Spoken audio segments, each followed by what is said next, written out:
Hello, everybody. Today, it's just me, Jack. So instead of lunch with Laz and Jack, we're just gonna have lunch with Jack today. A lot happened this weekend. I I don't even know where to begin. I mean, I could go through it chronologically, but that's nowhere near as much fun as like just running around. Instead of lunch with Laz and Jack, we're just gonna have lunch with Jack today, and we gotta figure out where that's coming from. A lot. There it is. Oh shit. Had the pleasure of helping Portalarium move this weekend. That was awesome. We just did the big old like fireman brigade and just like 20 something people just like lining up, passing stuff along. We had people at the old office, people at the new office. We had a little bit of people everywhere. We got those guys settled in. We were done pretty much moving about 1 o'clock. Chris Spears, I know, had said that he estimated about noon. And it really was thanks to different members of the player community that came in and supported them. We had members from the Clan of the Wolf, the Britannia Mining Company, Paxlayer, and Port Phoenix all showed up to give them a hand. So, thanks to them, they really did make Portalarium's move a lot easier. So, that's always important whenever you're trying to figure out what to do with your office. If you can get someone to move it for you, even better. So, I'm just glad that I was allowed to actually help them out with that move. I got to hang out and talk with them a little bit more. But before that, the night before, oh wait, that was Saturday. Yeah, the night before, we did make an impromptu stop by their office, had lunch with them, hung out for a couple of hours, just talking with them, watching them pack up their shit, and getting ready for the move. It's like I've got some great pictures. Can't really show them to you until after. A couple of my pictures did make it into the weekend update, so I'm happy about that. Then I met Rustic Dragon again. Saw Blake Blackstone. It's great seeing him. Great seeing Winfield. Hanging out with Jerry's. Winfield is a great thing. So if you ever get the chance, just sit down, talk with him, see what's going on. Eating lunch with Lord British when you're sitting right next to him is always awesome.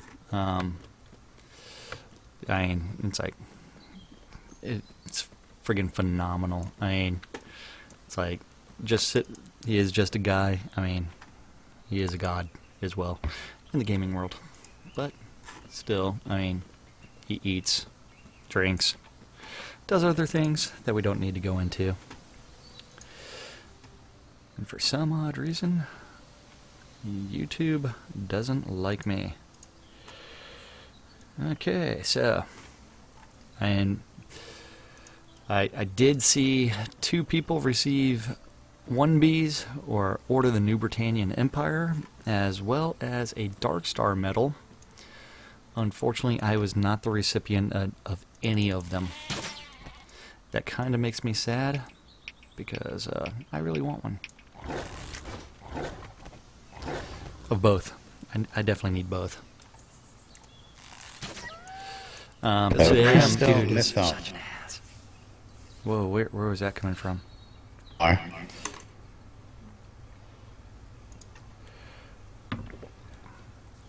Wait, Laz, So, was that you? what did you think about like the comments about snooping and pickpocketing No? and subterfuge? Oh, absolutely. Shit, hold on.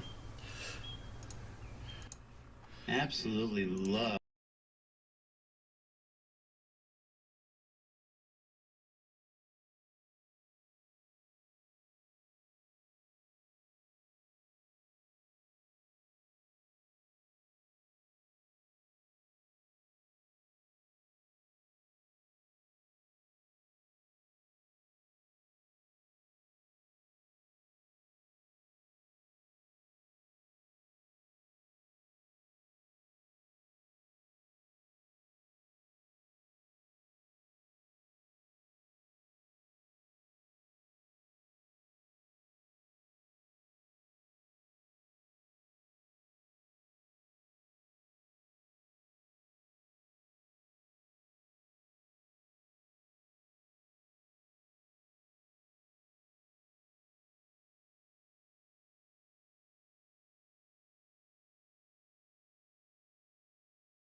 I have no idea where the sound's coming from.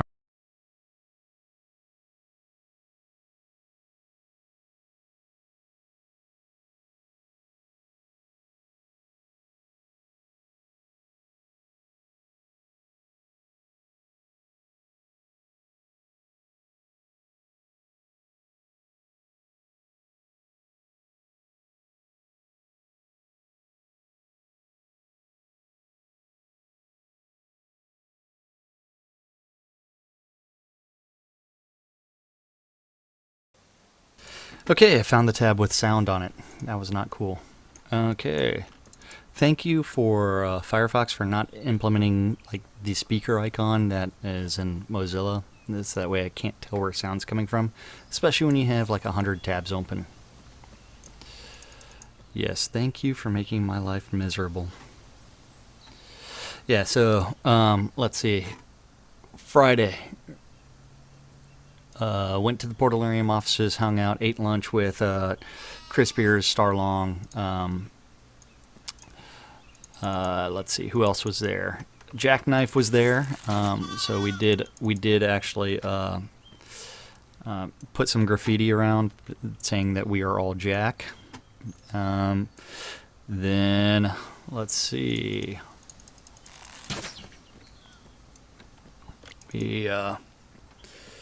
Who else was at that lunch? I guess I could always look at the picture and just look at the names on there. That was lunch. I could probably show these pictures. Let's go with...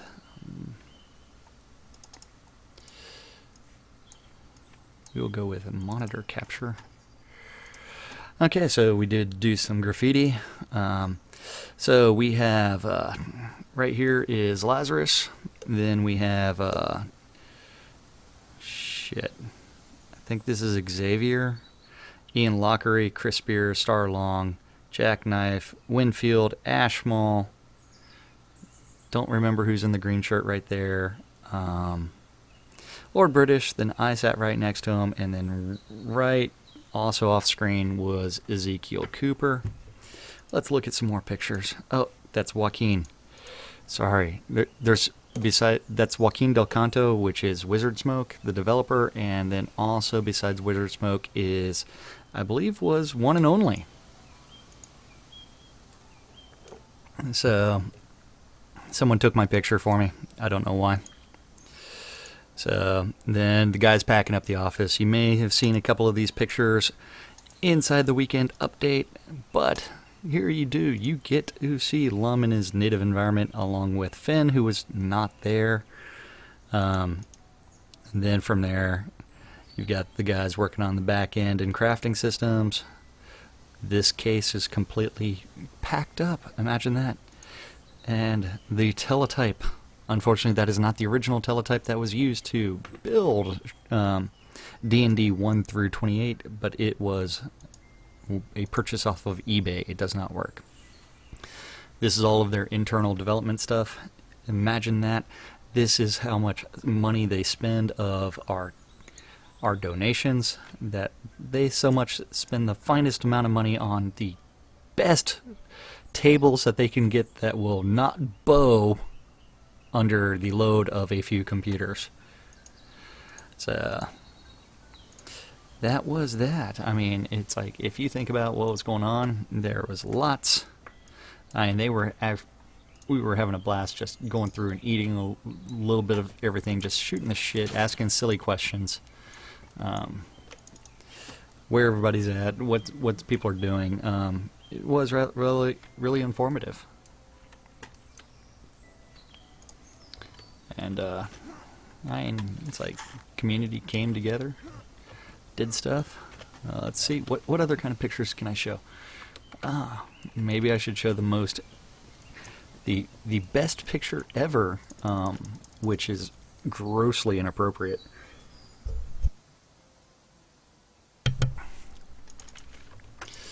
Let's see. I think I should go ahead and show that one.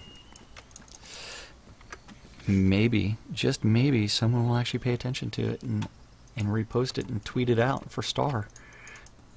Oh yeah, I I did tweet out that Starlong said to put cannibalism in the game. He didn't. I was making that up. So whether or not you believe cannibalism is going in the game, Starr is against it, just because I think it makes things a little bit too chaotic for him, and he likes to try to narrow the choices, whereas Lord British Richard Garriott is more open to dissension and letting people make choices, because the game really is about choices. What are people going to do with the game? I mean, you can think that I'm going to go around and not kill all these sheep and gut them, but if I had a pair of scissors, maybe I would have sheared them first and then sat in here, waited a little bit longer, and then gone back and sheared them again. Maybe wait long enough for a season to change, let their hair grow out. But no, I just killed them and gutted them and took their carcasses. I didn't take their hides, so I can't make any nice wool clothing. Oh well. That's what I get for being pulled into a random instance. But if you ever have the chance and you are in Austin to go to a play, you really do need to go to the Baron's Men. Go find out when they're playing. The Baron's Men is at Castleton. It is Richard Garriott's property. And wait, hold on. We need to look at this picture. Wait. We need to go back and forth. Dun, dun, dun, dun. Someone did bring some steampunk goggles, and boom. Oh, look at that. What's going on there? Where's the eye laser beams thing? Holy shit. We need eye laser beams. We need to post that up somewhere. Someone needs to do that for me. Get a screenshot of that, post it on Twitter, tag Starlong. That other person is Win Silvermoon, by the way. Behind them was certainly, as well as Ian Lockery. So that's pretty damn funny. Now, right now, I am actually playing around with the way that Chris Spears thinks that everybody should be playing around with weapons, and that is to hold down the attack button and let it keep ticking up as you watch the little slider bar. Otherwise, it doesn't do a damn thing, and I actually kind of find that a little bit annoying, because as I'm going through, if I'm not, I can either keep clicking once per second or hold down everything and then watch that little bar go up, but it doesn't work all the time. Sometimes it just wants to mess with me.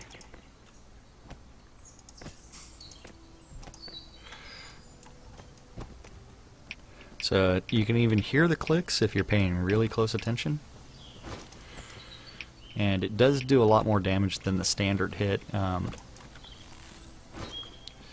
But at the same time, it's like, unless you get an awesome crit, it may not be worth it. So that one right there, let's see what we did. 58 points. So I mean, still compared to the 6, 9, 11, 11.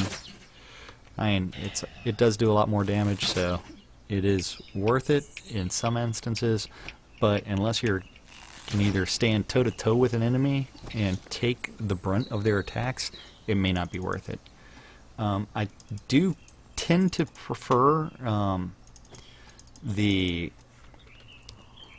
safer route for hunting, which is turning on auto attack, and that will turn around and like shoot an arrow every 2 seconds or something like that, versus actually having to play the clicky game.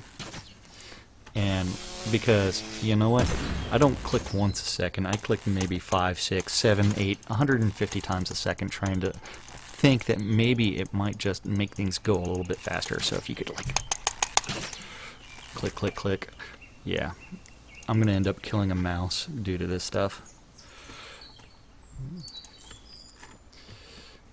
But let's see. Well, let's get back on to the discussion about what went on this weekend. So, the two 1Bs, Laz did get one for New Britannia News Network, as well as he asked a question at lunch about a radio station. So, and that is going to be going in game soon. So there will be a second radio station, Avatar's Radio, as well as Radio Free Britannia. But Laz probably wants to make that announcement for himself. But I just killed his announcement. Oh well, he can shoot me later. It's only gonna go on YouTube.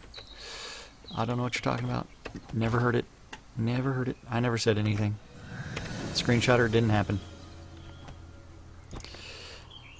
Which means, feel free to screenshot it, edit the video, do whatever. Now it's gonna be fun whenever I actually die to these guys when I shouldn't.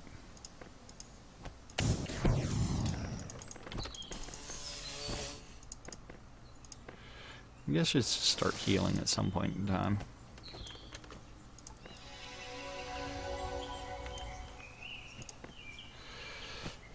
So I gotta go with the buff, figure out what's going on.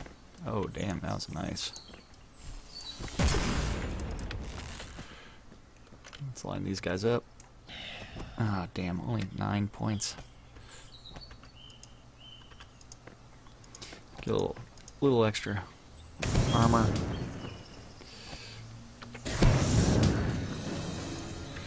So, I mean, let's see, what's going on? What else can we talk about? So, 1B's Order of the New Britannia Empire, that was given out at the BMC convention on Saturday night, and one was given to Ezekiel Cooper, and another one was given to Laz, and then the Chaos Medal. This makes me sad, because it wasn't given to me. And it wasn't given to Casey. But the Chaos Medal was given up to Win Silvermoon because she turned around and she was using her boobs, using her personality to go up to Starr, and she's like,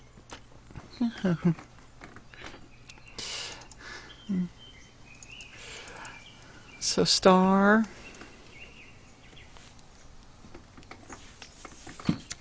can we get cannibalism in game? Yeah, and he's like, that is the most chaotic thing I've heard. It's like, no, that's not just the most chaotic thing you've heard. No, wasn't me. So, we'll see what ends up happening. Congratulations to Wind on the being a recipient of the Chaos Medal. That is awesome. I'm going to have to steal my Darkstar Corpian medal from a certain person's office at some point in time, and we'll see how that goes. I did jack up my pinky this weekend. It's a little bit thicker than my other one. At the Dread Asylum, I was covered in blood. If you are a member of Twitter and you follow NBN News, you can see a picture of Lazarus and Richard Garriott together standing next to each other, covered in blood. I was playing around and trying to clean my hands, and so that way I could check my blood sugar. So it was a blast. I encourage you, everybody, if you are in the Austin area and you have some free time, to actually go through the haunted house known as the Dread Asylum, and it does support charity. It does support a local Central Texas breast cancer research, I believe, is what it does. But it is a friggin' blast. Wear clothes that you don't mind getting covered in fake blood, because you will, if you were like me, you will get the your ass completely covered, as well as the crotch shot. And so, let's see. So at 10 minutes after we came out, I don't know if you've ever seen Justin in game, but her arm was just like covered in fake blood, and it was still wet. Like 10-15 minutes after we finished. The purveyors of the haunted asylum, Scare for a Cure, have very liberally applied their use of fake blood for their dread asylum, and there's nothing wrong with too much fake blood. Let's see, Ashmal's daughter actually had chunks of like body parts attached to her face, and some people didn't even tell her that she had them, which makes it even funnier because she's walking around with like a chunk of like someone's intestine like on her face, like under her chin, and she's like, "What?" It's like, so it's even funnier. But really, if you ever get the chance to do the haunted asylum in Austin, go do it. Or Scare for a Cure. This year's theme was the Dread Asylum. They will tell you that it actually started at Britannia Manor, and then from there it grew from there, and now it's taking place out in Manor, Texas, which is a short drive from the downtown Austin. You just go north 35, get on Palmer Lane, and then off of Palmer, you're just taking a right and going out that way, some way. So, welcome to the stream, Tombs. Just having fun, running around, talking about the weekend, and hanging out with Lord British. Lord British is back in New York today. He actually had to leave Sunday morning. So, may or may not see him in game at some point today.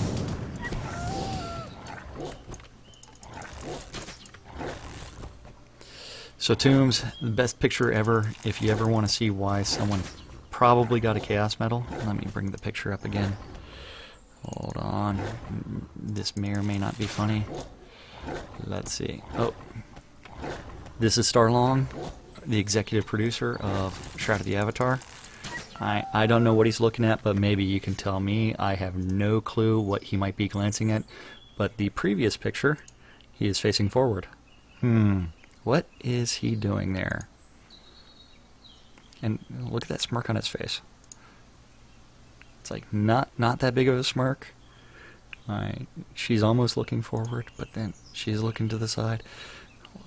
We need the eye lasers to just point out where everybody's looking to sit there and actually create a good graphic for this one. You could probably tell me what Starr is looking at. Although it probably would get Starr in trouble with his wife. But it makes me laugh, and it makes the other person. I think Shroud will be close unless that MMO high was about the PvP. And that is because the silly thing about the PvP is this is one where it's the only way. That's what drove a lot of people away from Ultima Online was the open PvP, walking out of Britain and just getting your ass handed to you by some dude that was in a death robe, maybe wearing an orc mask, and the first words you see are "corpor," as he did his explosion off screen and maybe followed it with the corpor and the Calvas Flam, and then hey, imagine that you're dead. That was actually my first taste of Ultima Online back in the day. I loved it. I never played around in Tremel. Yeah, the lawlessness. This will be relatively lawless, and I think what's going to end up happening is guilds are going to be more determining what's going on.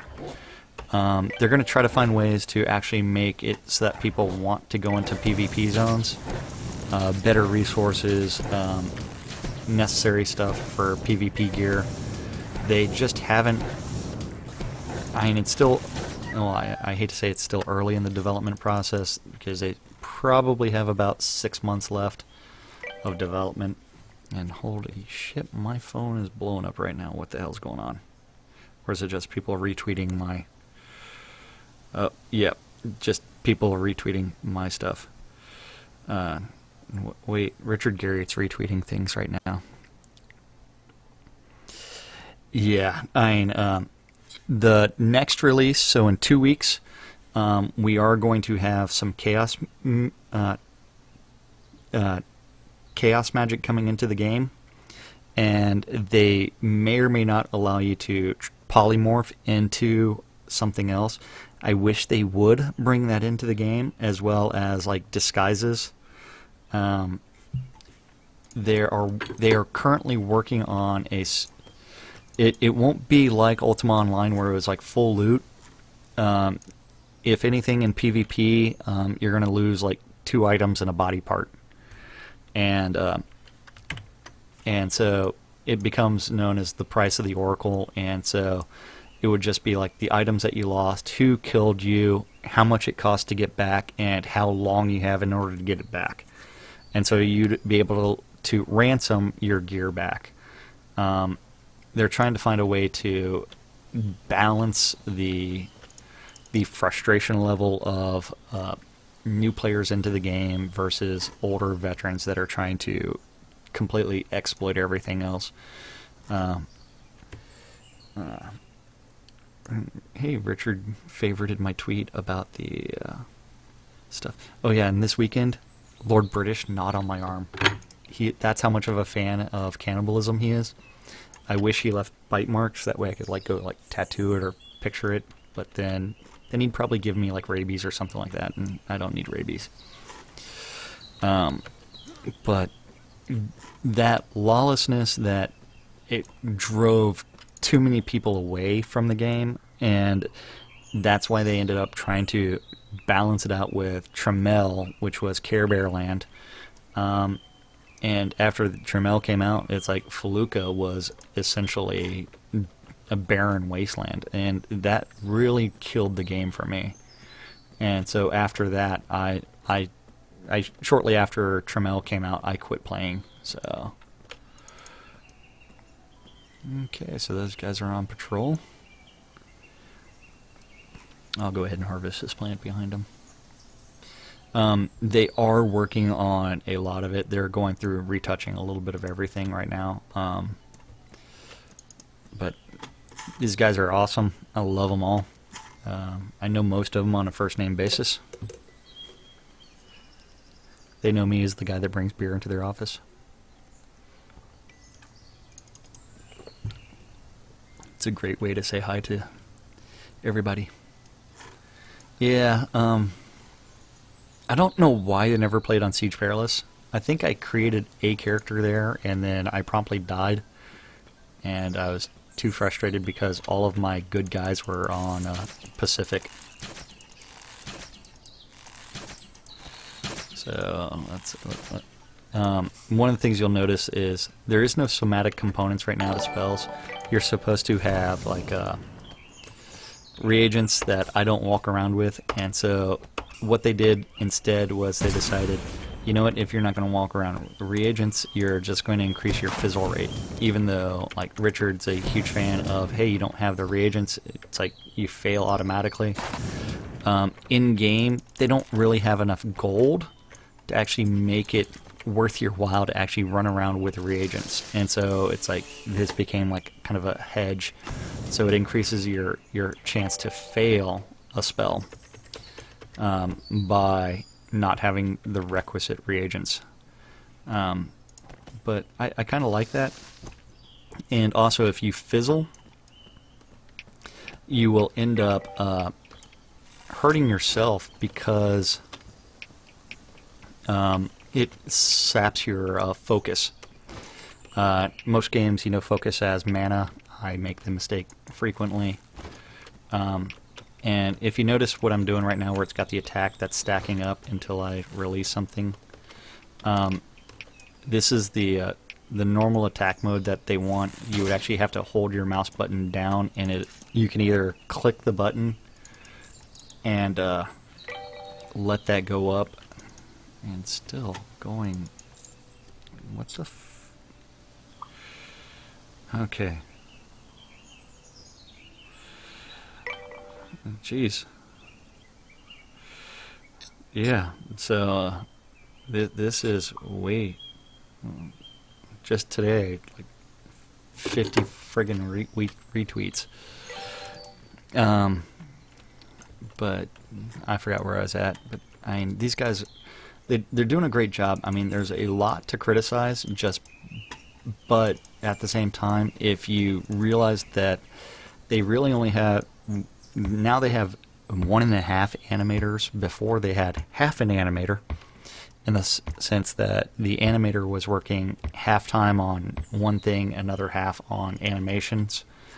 And now they've got a person that's solely dedicated to animations, and Bryn is also working the other half of the time to do other things. So that does allow more development to take place. I mean, a development team for a video game of 23, and for the longest time it was below 20, you would say, oh, they're making a cell phone based game. Now they're playing around with a full-blown MMO with a full-time staff of around 20 developers. And welcome to the stream, Aaron and Dammy. Let's see, just walking around. Feel free to ask questions. Makes me figure out what I'm going to talk about, other than talking about hanging with Lord British this weekend. Him gnawing on my arm, us going to a haunted house, and getting covered in fake blood. So much so that I was tempted to drive home in just my underwear, but I didn't, since the back of my pants were dried up enough that I didn't get my seats all covered in fake blood. But I did notice that when I got home that even my underwear was soaked in fake blood. Not cool. And below that also, my skin was below my shorts, and my underwear was also covered in fake blood. So, but holy shit, this is the most fun weekend I've had in a good, very long time.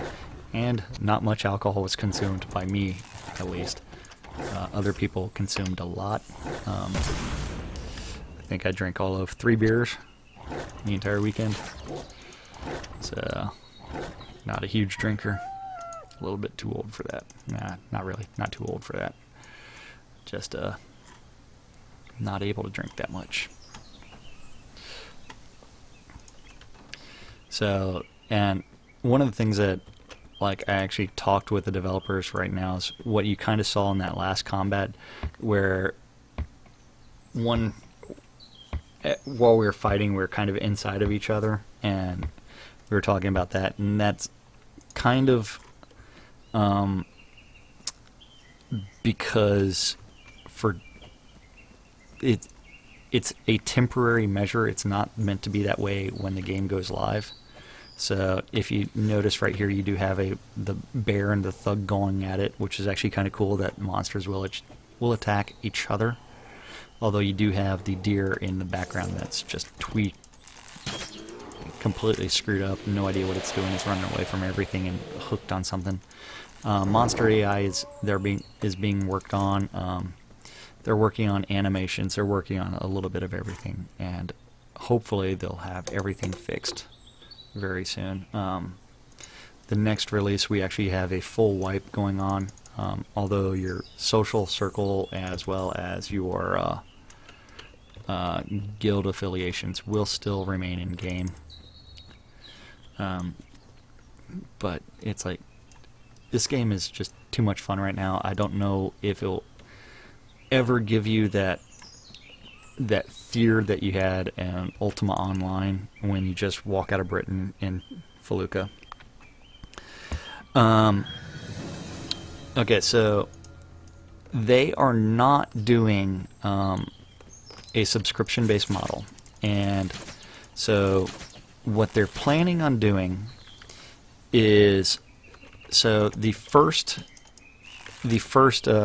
release is called Episode 1, okay, and then from there, Episode 2 would be a completely new continent. Episode 3, another continent. And so, since you played UO, you'll remember, like, when the Second Age came out, it also brought out new lands. So, it won't do massive changes to the actual, like, game world, other than it'll be an expansion of it. And so, Episode 1 is the continent of Novia. And let me get back out onto the world map. Let me find the exit around here. Should be one soon. I'm just going to run around until I find an exit. Oops. And don't hit your Windows key and E while you're trying to run for some odd reason. So, episodic content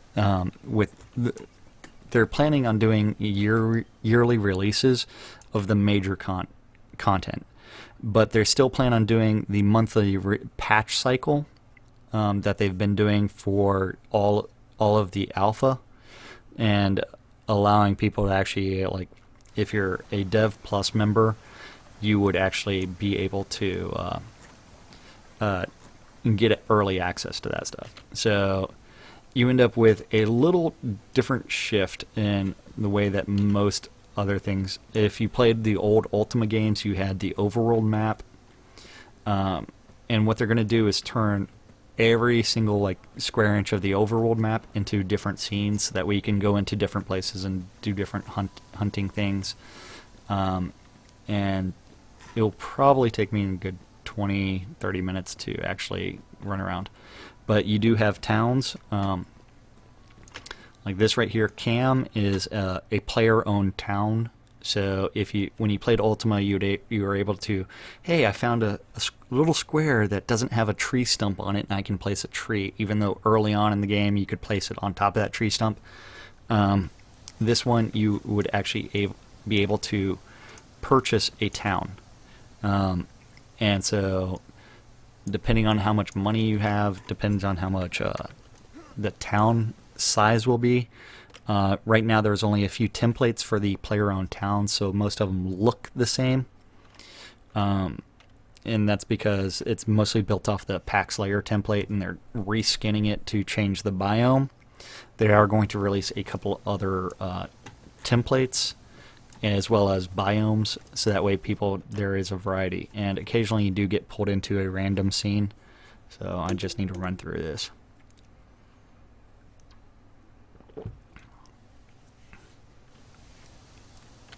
But each of the episodes is probably going to be $45, and I don't know whether or not they're going to try to do the Kickstarter funding for each of them. But since they already have they will have all of the major game mechanics. It will just allow them to do. Right now, it is the pre-alpha, and it's the pre-alpha of Episode 1. They haven't even finished the major quest line in game yet. 2 weeks from now, on the 29th, so 10 days, when they do the next release, we will actually see. If it's got a banner in Runic on it, you may or may not have the English translations turned on. That's a major NPC town. But you end up with playing around with just the massive game world. I forgot what I was talking about. Shit. But we do get a little bit of say what's going on. But player-owned towns, there's like 230 of them. A lot of them are on the world map. Some of them are not in the final place where they're going to end up. But you do have people that went through named things. We do have like what originally is planned to be PvP zones, but they are currently not yet. Starr as well as Richard have actually said that some of the control points will be PvP zones and that will be faster travel from one side of the map to the other. If you want to take the long way around, so it becomes a time sink to get from one section of the map to another, they will provide an alternate path for those that don't want to engage in the PvP and they're trying to hide from it. I think all of the control points should be PvP zones, just because I may be more of an ass than other people.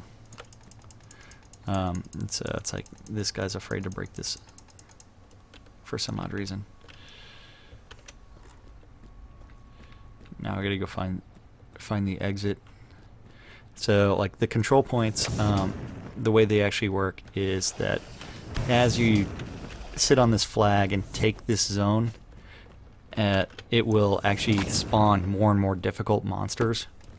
And they said that they wanted a system to where that control would actually allow a group of individuals to actually control who gets to go through the zone, and I think I took a wrong turn. So this would probably be where they spawn. I haven't been in this one in a very long time, so I need to get out of it.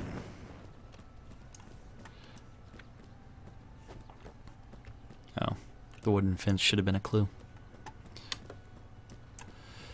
So, like, you would actually have to, and the opening and closing and breaking down of the gates is actually based off of your strength. So if you're a weak character, it'll take you a lot longer.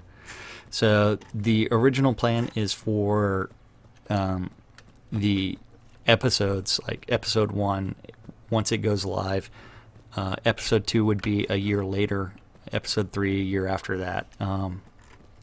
I think what will probably happen is it will be like 18-month cycles, not year-long cycles.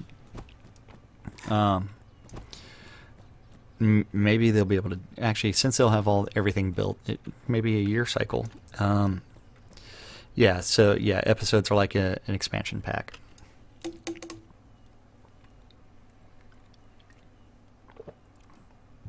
Absolutely. So like the original theme for the game was really actually a steampunk type game. Ooh, let's see. Hold on.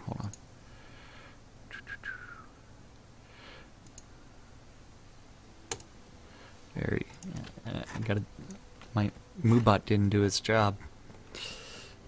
But the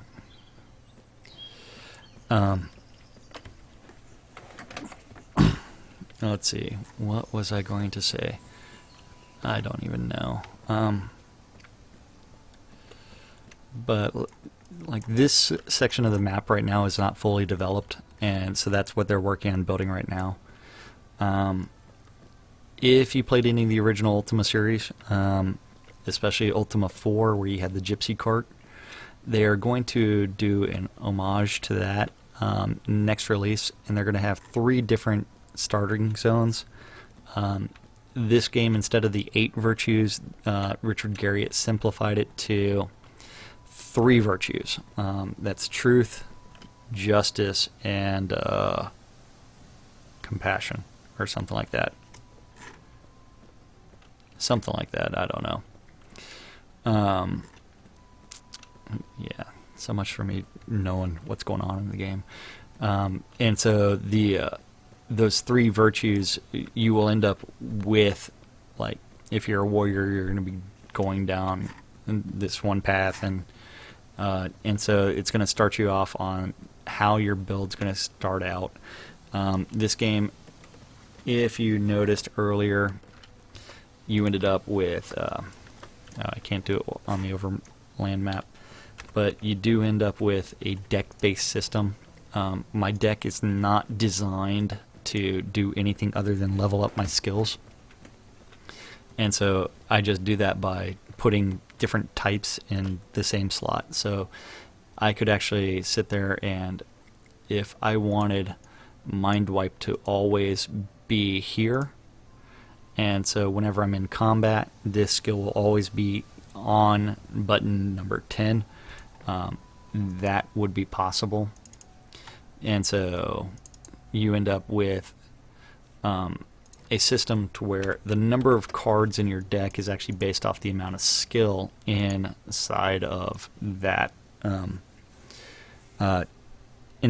tree. So it's like, if you actually look, I can use 3 arrows or 3 disabling shots. The next level, which would be level 32, would be also 3. It's not until I actually get a little bit higher in the skill tree that it actually becomes a little bit better. There was actually if you see this where the skill tree has black slots, that means that it hasn't been implemented in the game.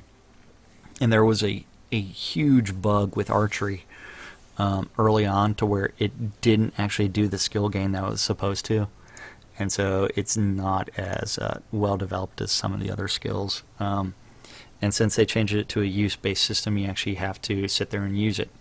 And there is a system of diminishing returns in-game right now, to where if you attack the exact same thing over and over in the exact same scene, it's not going to give you the skill gain that you need, so you do need to change different scenes.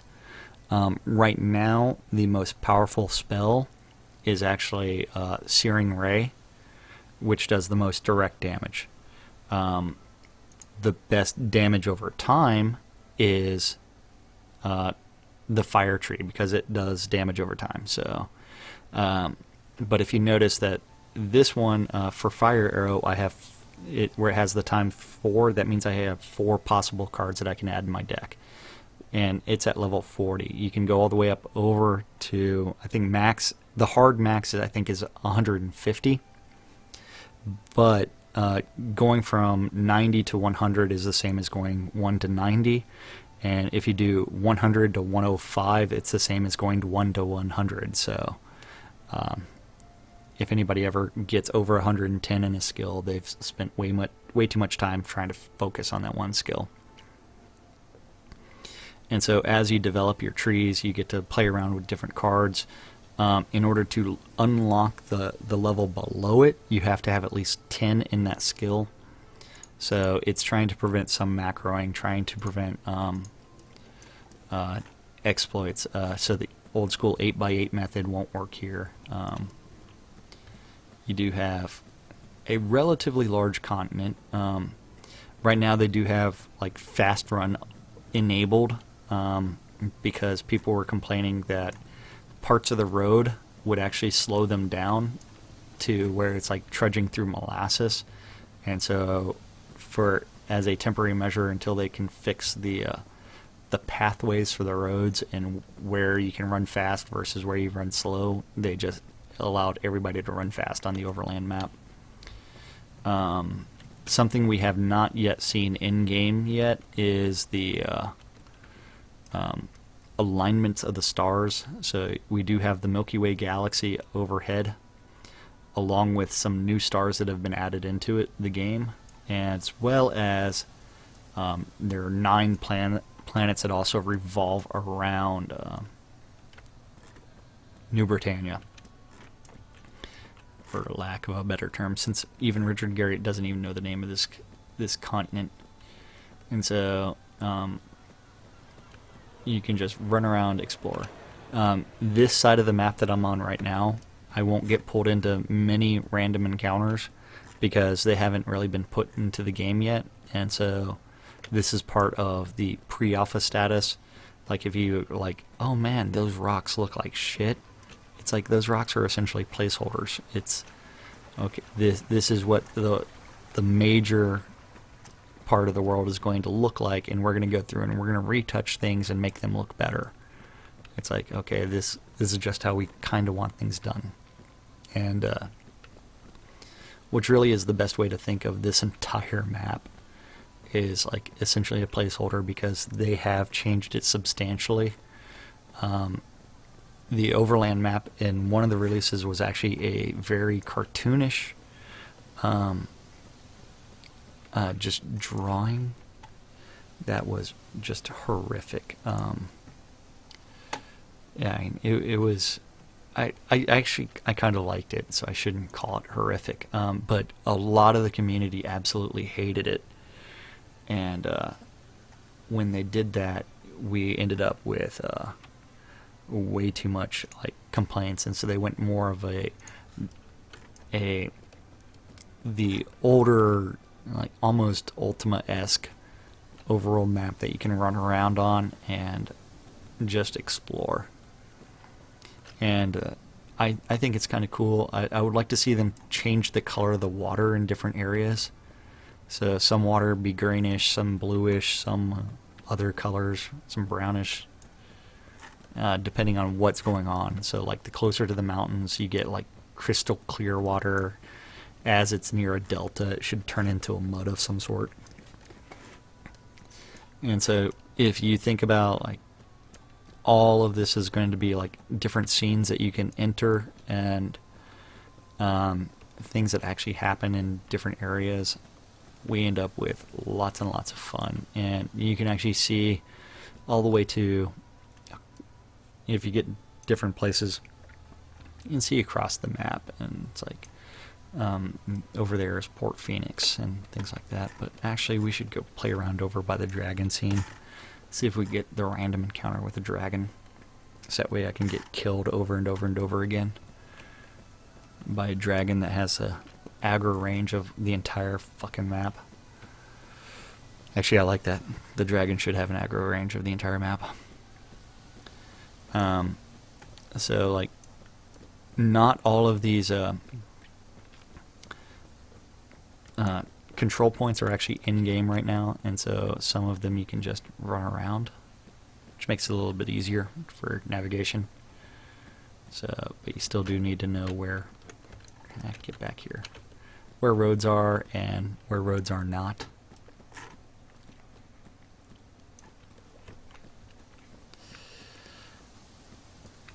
Yeah, that's what I get for trying to watch chat while doing that.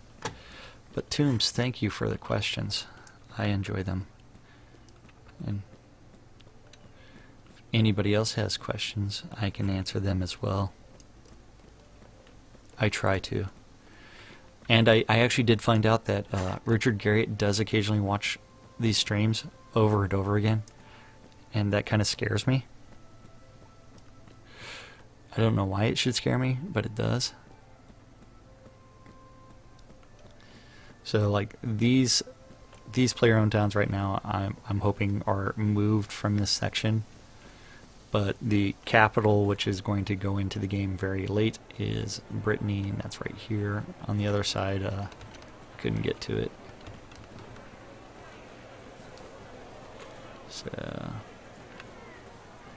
but I'm trying to find a cheap way to go island hopping, so that way I can get all the way back over. Because I need to go all the way over here in order to really get where I want to go. So I guess I have to run all the way back around the map. So they are messing around with like monster AI and trying to change behaviors of things. Every release and every month, the game's getting better and better, and that's the only thing I can really say, is that it's a lot more pleasurable.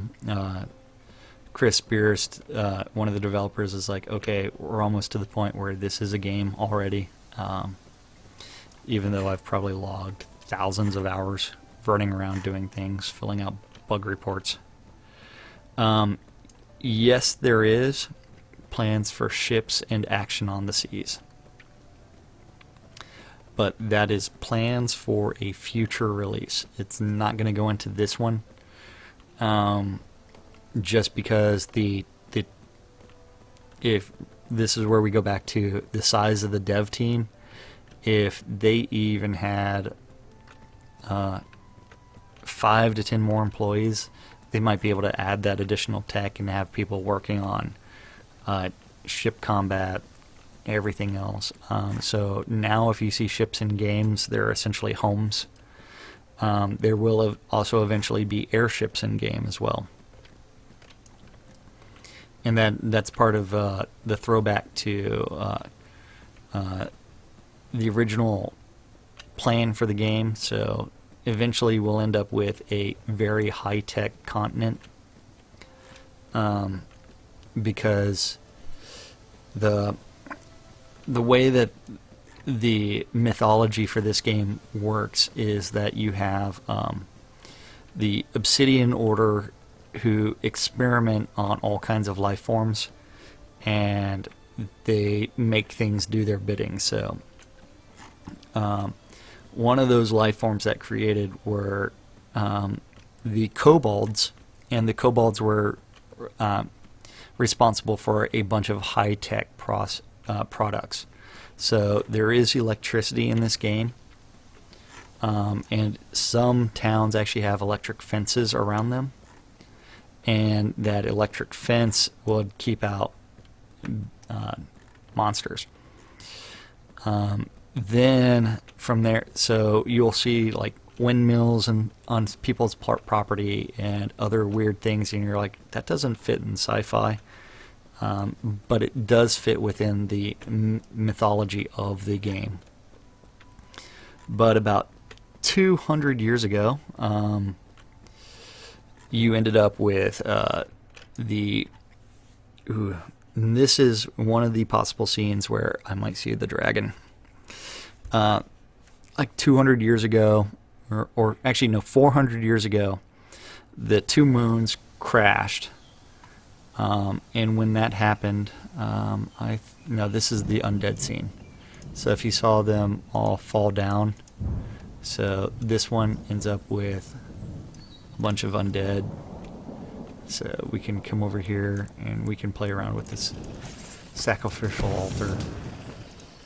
But these skeletons can actually kick my ass like there's no tomorrow. So if you notice, I've got the blinding shot as well as the disabling shot, so I'm slowed, and a modifier is done. And shit, come on. This scene actually has a soft exit. I just have to get far enough away to actually exit the scene.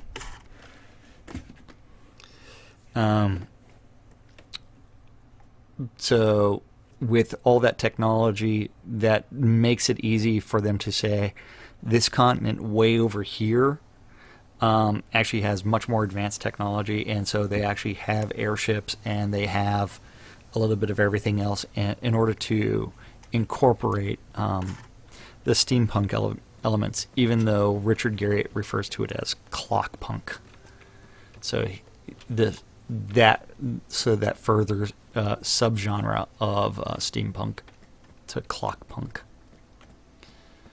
But let's see if I can get pulled into the dragon scene, and then I'll go to the Hidden Vale, which used to be the old starter area, and this is where most of the older players, and that's older to the game, they hang out other than their own player-owned towns or other community events. That's where they mostly hang out, even though it is only 1 o'clock, or a little after 1 o'clock Central Standard Time. So not that many people online right now. Like, my friends list has nobody on it, although my guild list has a few. So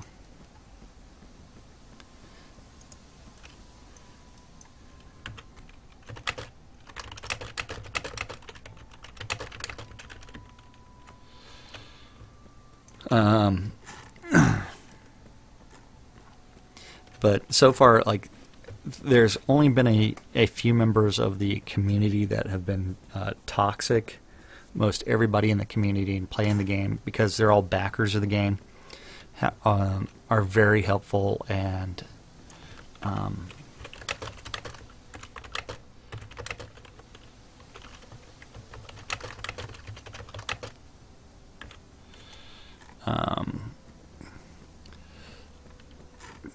So everybody's really helpful. If you see that Maynard, who is not my friend and is not even in my guild, just asked me a question of, do I know which vendor sells paintings? So, yeah, which is kind of cool. Maybe Maynard's watching the stream right now. I don't know.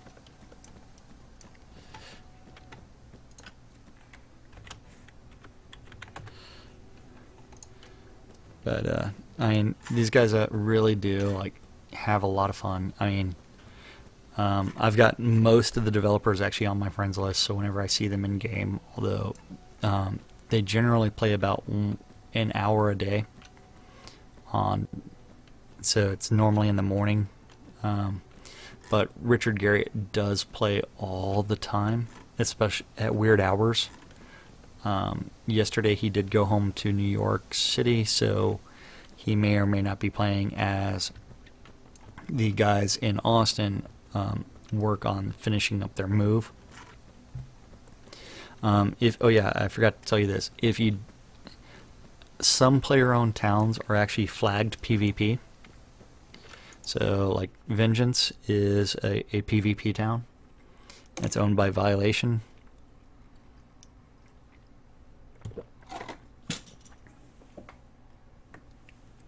And so, in that town, I am free to be attacked by whoever.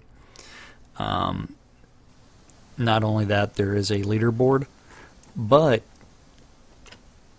this is actually is not honest, because there could be 150 people in here, and because I haven't killed them or died to them, they don't show up on the leaderboard, or I have not been engaged in combat, or they're not in my party. So we end up with all kinds of weird things. So just because it doesn't have anybody else there doesn't mean that other people aren't in this scene.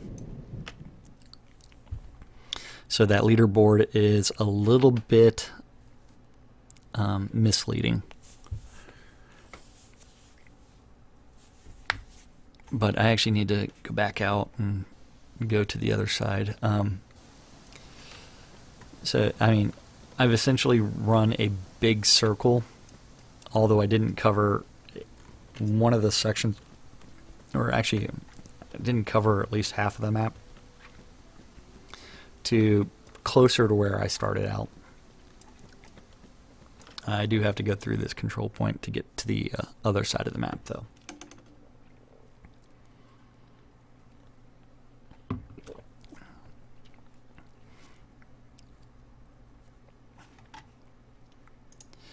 But while we're doing that, let's see if we can find any good pictures. Okay, you probably don't want to see pictures of a play. Oh, actually, we could talk about that. We can show this picture of Scotty. So that is Scott Jennings. He is one of the developers. Imagine that he's been placed in the stocks. So, I mean, really nice guy. He's done a great work. He's currently working on one of the major story elements, and that's the town of Hilt right now. I'm hoping that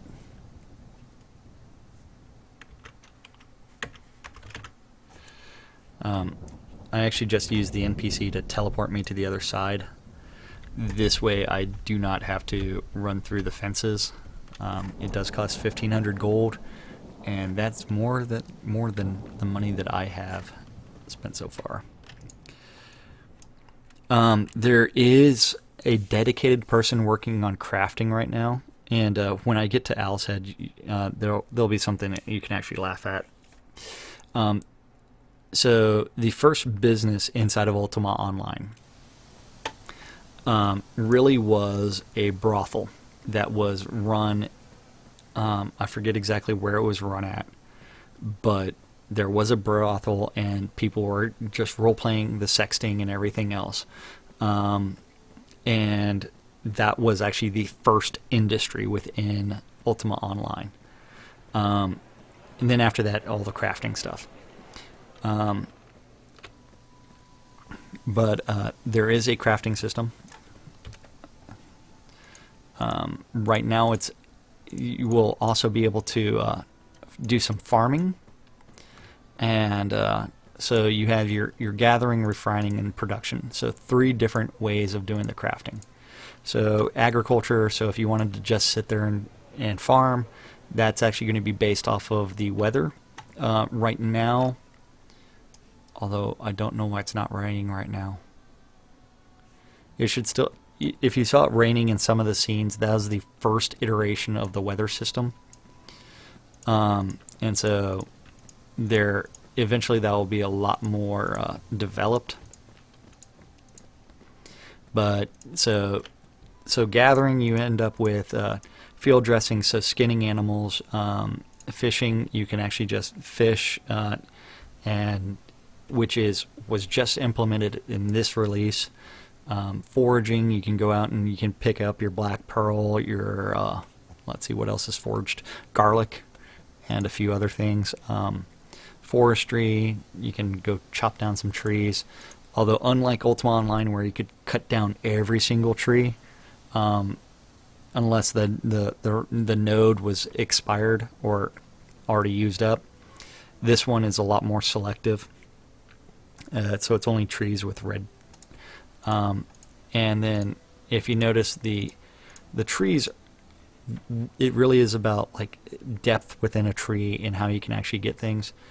Like butchery, mining, smelting, this stuff has not been very well implemented into the game yet, and so they're currently working on developing it. And so they actually do have a person that is all he is doing is crafting.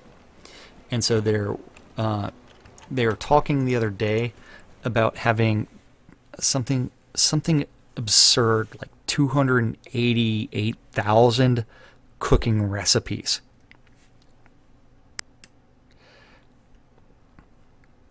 Well, remember, in UO you started off with some gold.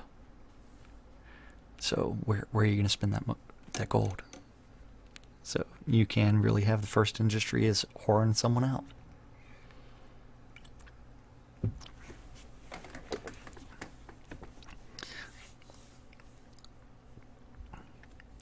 Yeah, but this is what in earlier releases I would actually refer to as Lagsville.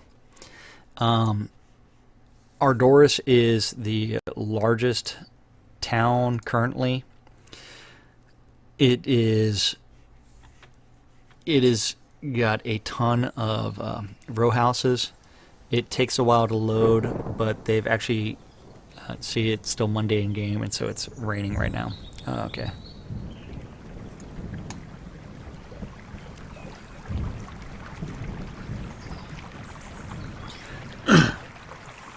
But it's one where you end up with, depending on the pledge that you have, you can either end up with a Duke Keep, a Lord of the Manor Castle, or the smallest housing you can get is a row house. And then you've got a village, town, town and city in between those three.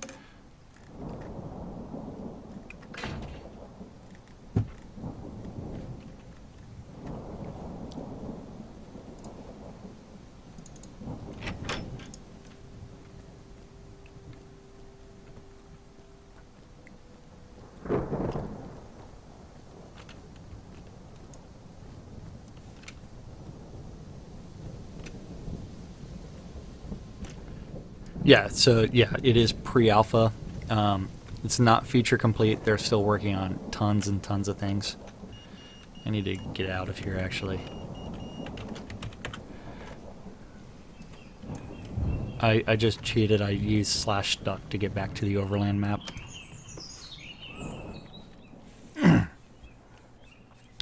Yeah, as soon as they go feature complete and then they're still building scenes, they're going to call it alpha.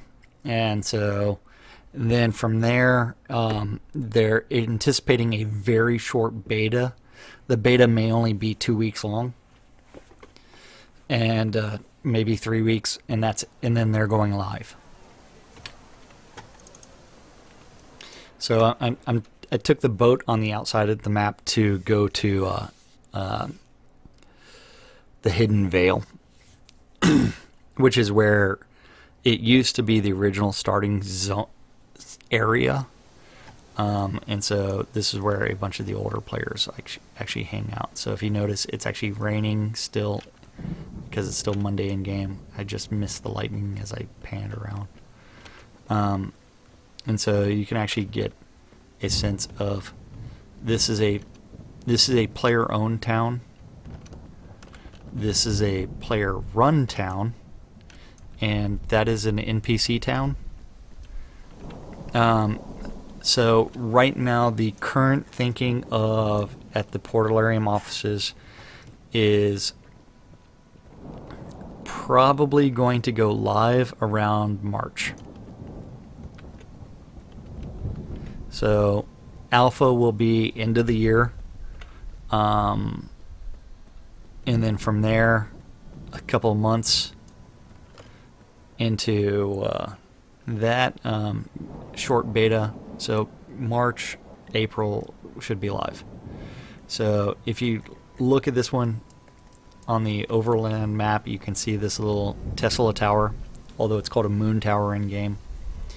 And then houses below, and then a little bit weird section. So yeah, I mean, I was talking earlier about like the food choices, things like that, and that actually gets me to go into Owl's Head and talk about this guy. So this guy actually role plays. His name is Briar Vesper. He role plays as a cook and a restaurateur in game. Right now he only has a $45 pledge, and so everything else has actually been provided to him. Right now I think he's got 4 different restaurants in different areas of the map. So you do have NPC vendors if you're familiar, similar to old UO, so you can set prices, things like that. But instead of like the vendor houses in Briar, the Crab Shack is one of them, yes. So I believe Briar's the one that actually decorated that. Unlike UO, where you could have like 150 vendors, as many as you could stack in a building, this game actually has a limit to the number of vendors, as well as like pets, NPC pets that get left on the property based off of the lot size. So you can actually see that this is a village lot, and I believe that has a maximum of 2 vendors, maybe 3 vendors that are allowed on it. But the first store that Briar Vesper had is this one. So you also have in-game notes, in-game books, things like that. So he will actually come in, role play, sit there. I haven't seen him in a while. You can actually write on paper. You can actually, if you wanted to order bulk food, I mean, he's already grandmastered cooking in game. I don't know why anybody would do that. So you've got Winfield's Crab Shack, which is one of his other places. You've got, and so he's got an actual menu done in game, and he's playing around and doing a little bit of everything. So yeah, so it's actually pretty funny, because so he's a $45 pledge, which is the minimum pledge, And one of the complaints about this system is the fact that you can have different pledge levels. And so people will say that it's pay to win, that if I have a Duke or Lord of the Manor account, which means I've spent, a Duke account is $5,300, a Lord of the Manor is $11,000 or $12,000, and as a backer of the game. So that obviously means that my opinion means so much more than everybody else's, right?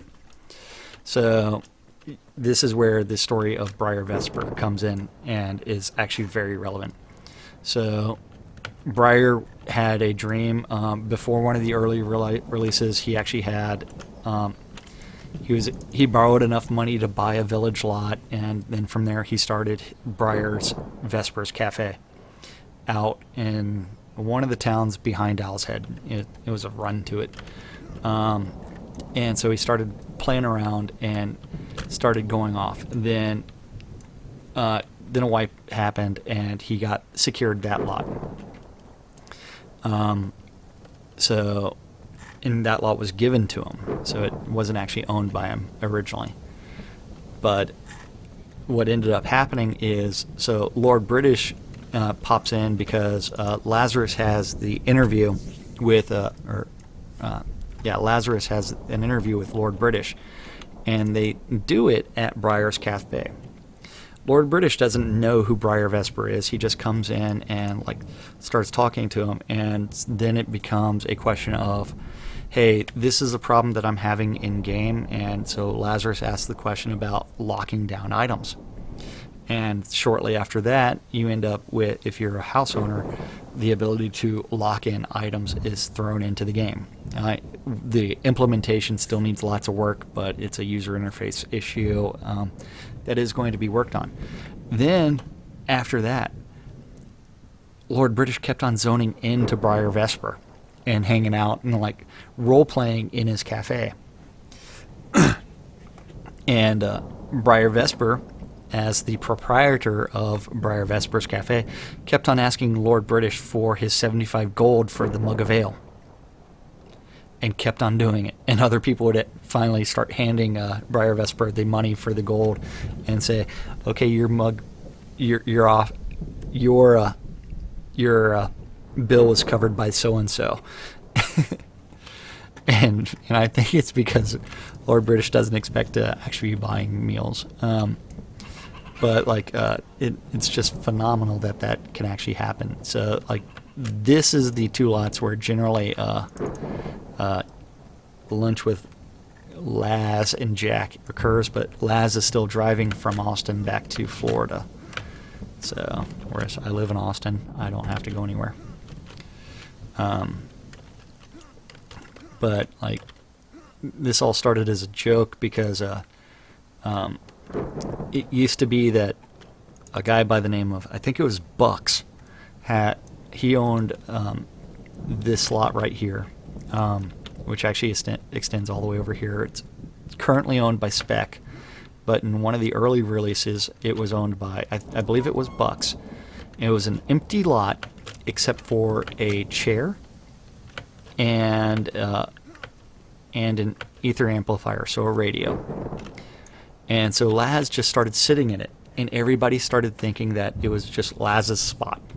And so Laz is going to try to actually get these two lots, because this release he was actually able to secure this lot. So, and he's going to try and put make this the NBNN Studios for every release, which is a huge joke. It's awesome. But Bucks with that chair, and then I forgot who owned the other lot that actually had a house on it. But it is pretty damn funny. Back to electricity. So if you notice, we've got a generator here. We've got a huge Tesla coil, although in-game it is known as the Moon Tower over here. And if I actually turned up all the volumes, you'd actually be able to hear the electricity crackling. Cool thing about this game is, unless you talk to an NPC, You do not know their name. So this guard I've never talked to. So you talk to the character, double click on him, it brings up a chat window, it zooms you into first person mode, and from there it starts a conversation. So you actually have to ask the character, what is your name? And then from there you'll actually know it from everybody. So now every time I come into town, I will know exactly who Victor is. So if you also male and female guards, they are working on guard schedules, as well as so guards will be doing different things in different parts of the day, and so maybe different clothes as well, and different interactions. So, but my favorite quest actually is from Myra. None of the NPCs will actually have the little exclamation mark saying, hey, there's a quest over here that you can do. That you will never see that in this game. The one thing that you have to do is you actually have to talk to everybody.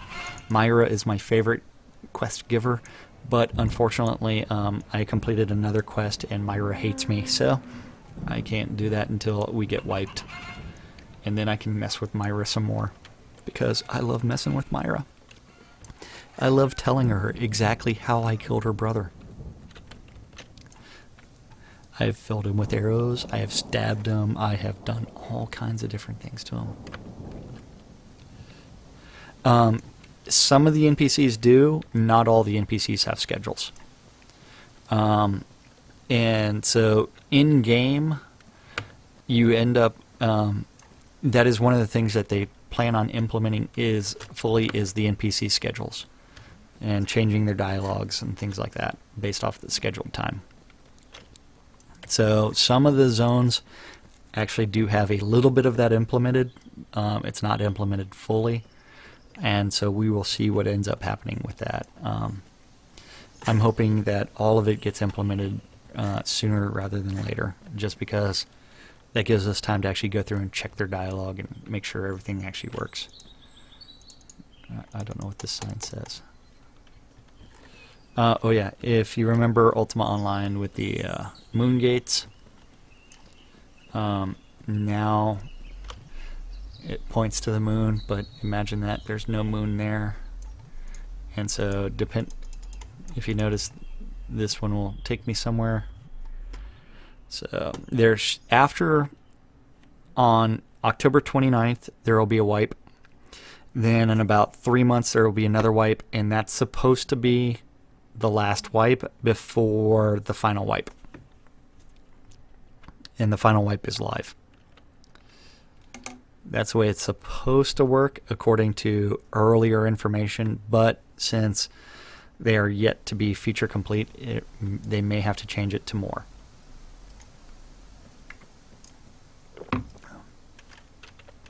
We'll find out eventually. But right now their current thinking is one more wipe after the wipe on the 29th. But this used to be one of the starter scenes. It is still one of the 3 starter scenes, which is Solace Bridge. And as you can see, it is populated with corpses. This character right here, Edvard the Wanderer, is actually the in-game iteration of Tracy Hickman. So,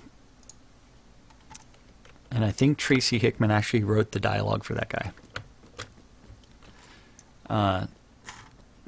Other celebrities that have characters in-game are Shooter Jennings, who plays himself. So if you ever see Shooter Jennings in town, it is actually Shooter Jennings playing.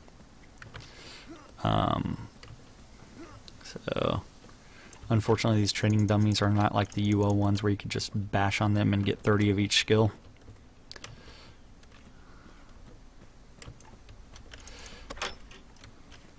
Oh wait, where's the zombie at?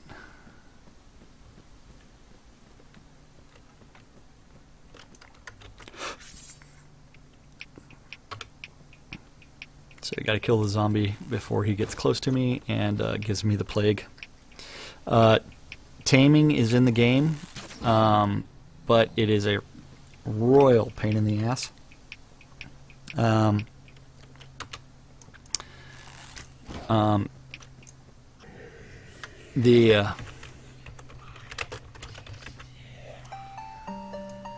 They'd have implemented playing musical instruments.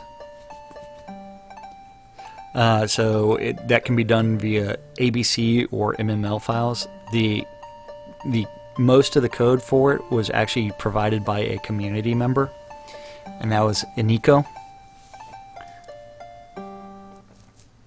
And the loot is actually based off of YOLO, or IOLO, YOLO. So,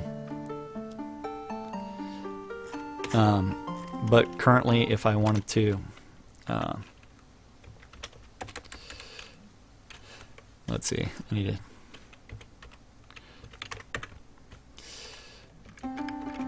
So if I wanted to like hit keys and do it myself, I can do that, but I'm not a musician, so yeah, getting me to do anything with a lute is not gonna work. Don't ask me why I'm carrying around a lute. So zombies, ghosts will kick my ass, so I won't go find them. But yeah, I mean, it's fun. I mean, the community is actually really what makes this game, although you're not seeing a lot of people online right now, because this is in the last 2 weeks before release, and that's when you just see the because people know that there's a release, a wipe coming. It kind of sucks the motivation to play out when you know it's like all of your work is going to be wiped, but at the same time, it really is. It's like, okay, what can I see? What kind of bugs can I find? What can I do? And it's like, sweet. I really love your gold mine thing, and yeah, here, how about that? I hope that actually deletes the text for everybody else. I don't know, I'm not actually watching my channel. Yeah, it did. Good. So there will be tamers. They won't be the UO version of tamers where you can go out and tame a bunch of wyverns and dragons and go slaughter everything. So we'll find out what actually happens.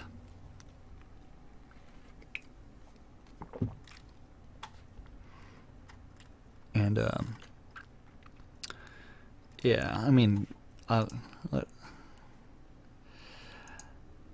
yeah.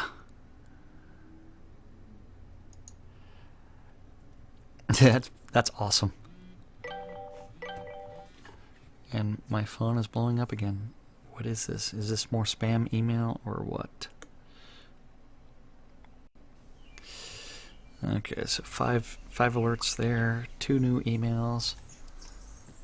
But yeah. Okay, I don't care.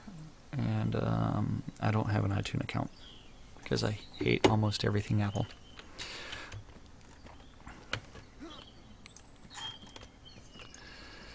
Yeah, I mean, the cool thing about this game is also like the gray market stuff. Portalarium actually allows a gray market to exist. They know that there's no way to really stop it, and so their comments are that is caveat emptor. That is going to be up to you, so buyer beware. They are not. It's like if you get scammed, it's like you got scammed. It's not their problem. So, like, they actually allow account sales, account merges. They will support that aspect of it. I mean, it's just a matter of sending emails back and forth, and then they'll do it. And so, like, if you buy something off the add-on store and you decide, hey, I really need $50, and it's an expired item, you can go turn around and sell it for $50 and send it as a gift in game to another character. So, yeah, I mean, that was kind of cool. I mean, the way it works now is I actually have to go to a skills trainer. And eventually what's going to end up happening is the skill trainers, and this is a plan for later down the road. It's not currently in game unless you look at the skill trainer in Soul Town, which is the starting village that you end up in after you do the introductory scene. You get teleported to Soul Town, and then from there, that skill trainer will only train the first 2 tiers. And so you have 4 different tiers of spells that you can learn. 1, 2, 3, 4, 5. Some cases 5. And so your starting places will only teach you the first 2 tiers, and then depending on what kind of magic it is, for like your 3rd, 4th, and 5th tiers, you may have to go to different towns in order to get them and do different quests in order to unlock those skills. So, like, my character's pretty much a jack of all trades. He's got a little bit of everything. So he's a master of nothing.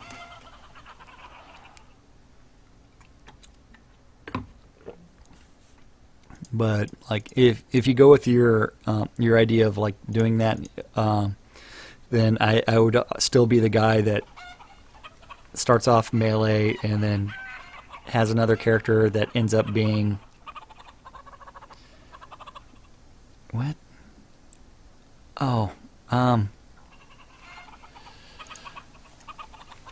the fishing math is based off of like location, and some randomization. So like the higher your skill, the better chance it is.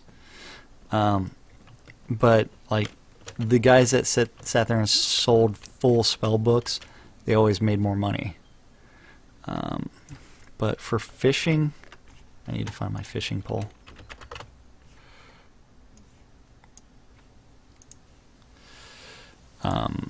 So if you look down there, you can see that School of Fish, there will be a higher chance of fishing and catching fish when those fish are in that area. But if I fish in a place with no fish, it's actually lower.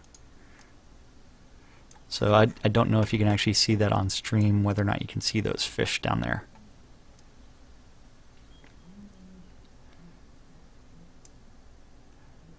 Now there's none. So I'm probably going to fail. So that's, yeah, so I caught nothing. So let me jump down there. So let's see.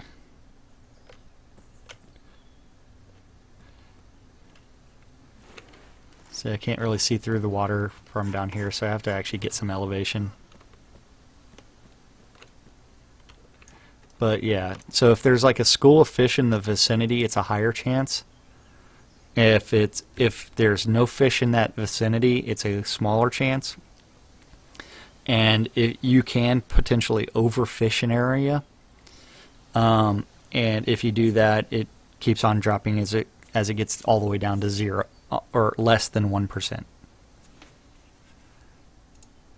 And you can fish up magic rings. Although there was that very early on bug, I still have yet to catch a magic ring.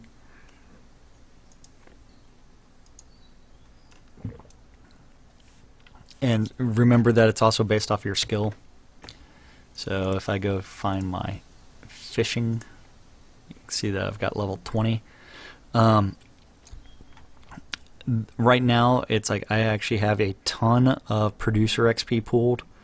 So mine will actually go up a lot faster, but it is one of diminishing returns. So I actually caught 2 things: broken leather gloves and broken boots. I could repair those eventually and have them. But if you look at this little green bar at the bottom, the closer it gets to the end, that would actually tell you whether or not you're about to level it or not. So if you look here for field dressing, it's at level 20, but it's barely in, versus my swift gathering and surveying is almost at leveling, so that means that I would actually level those skills soon. I would just have to go use them again. Yeah. So try to, I mean, that's where you need some elevation in order to see the fish, in order to get a better chance. So I really hope that you can actually see those fish floating around right in there. So there are fish actually in the water. Does that make sense, Aaron?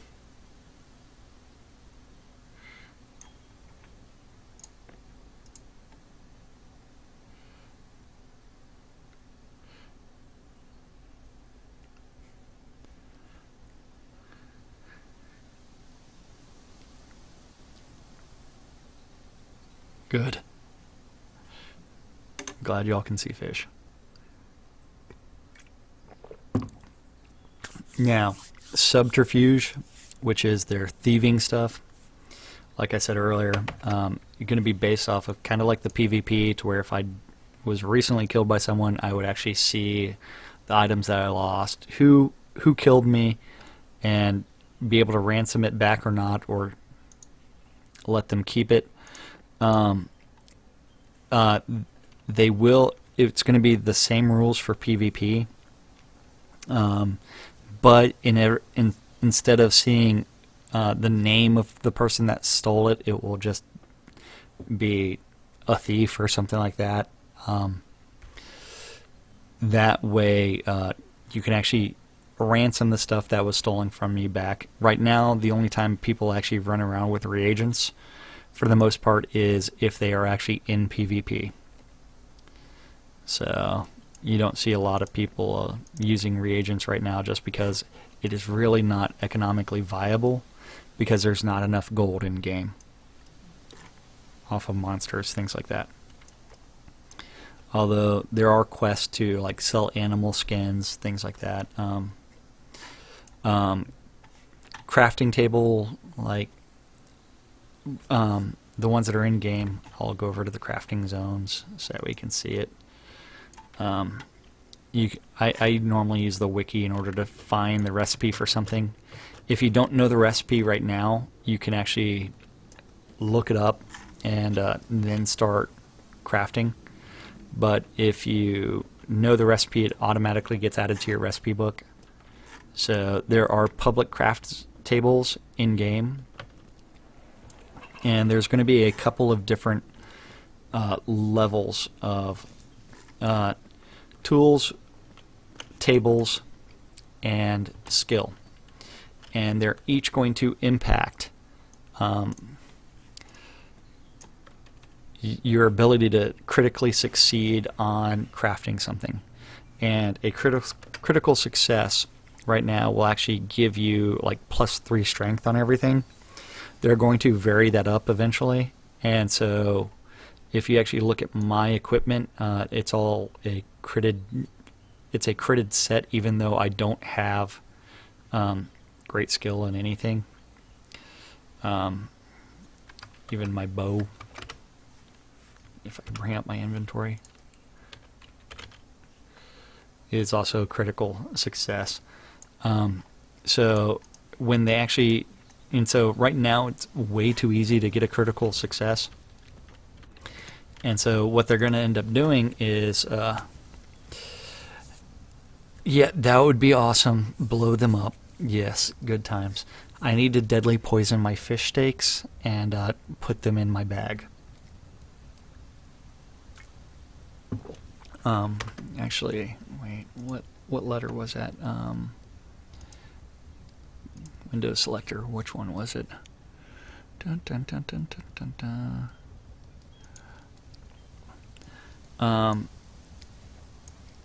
If you actually really pay attention to the character stats, you can actually, there used to be an intoxication level in here somewhere, since it's not alphabetical order.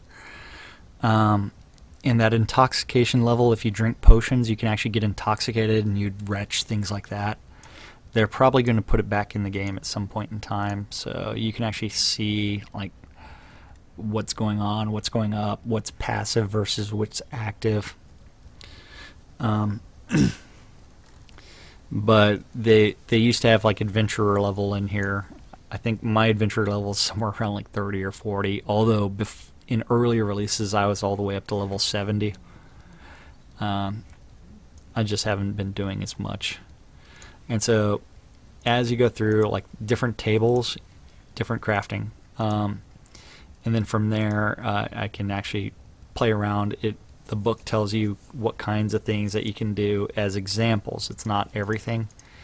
And so as you go through and play around in different things, you can actually, hey, I can craft a piano. Yeah, it's like, yay. Or a fishing pole. And then as you progress through it, you'll end up with the ability to, like, as you get close to like 100 of any crafting, a lot more frequent critical successes, to where it's even possible to, every time you craft, it's a critical success. Whereas early on, the likelihood of you getting a critical success is almost zero, unless you use like an expert level crafting station and expert level tools. Those would actually boost up your chance.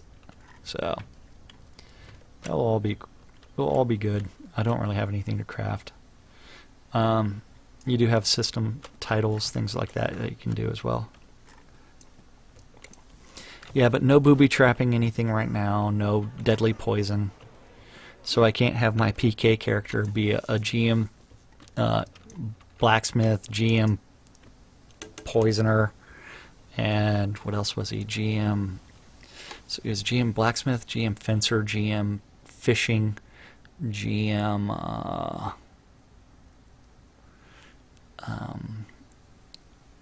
alchemy, and GM a few other like trade skills, and carpentry, and then two others that he was GM in. I can't remember, but he had 0 tactics, 0 spell resistance, 0 of every single combat thing except for fencing. And I used a newbie dagger and I would deadly poison it. And imagine that, kill a bunch of people.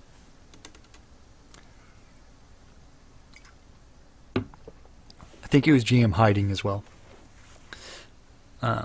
Yeah.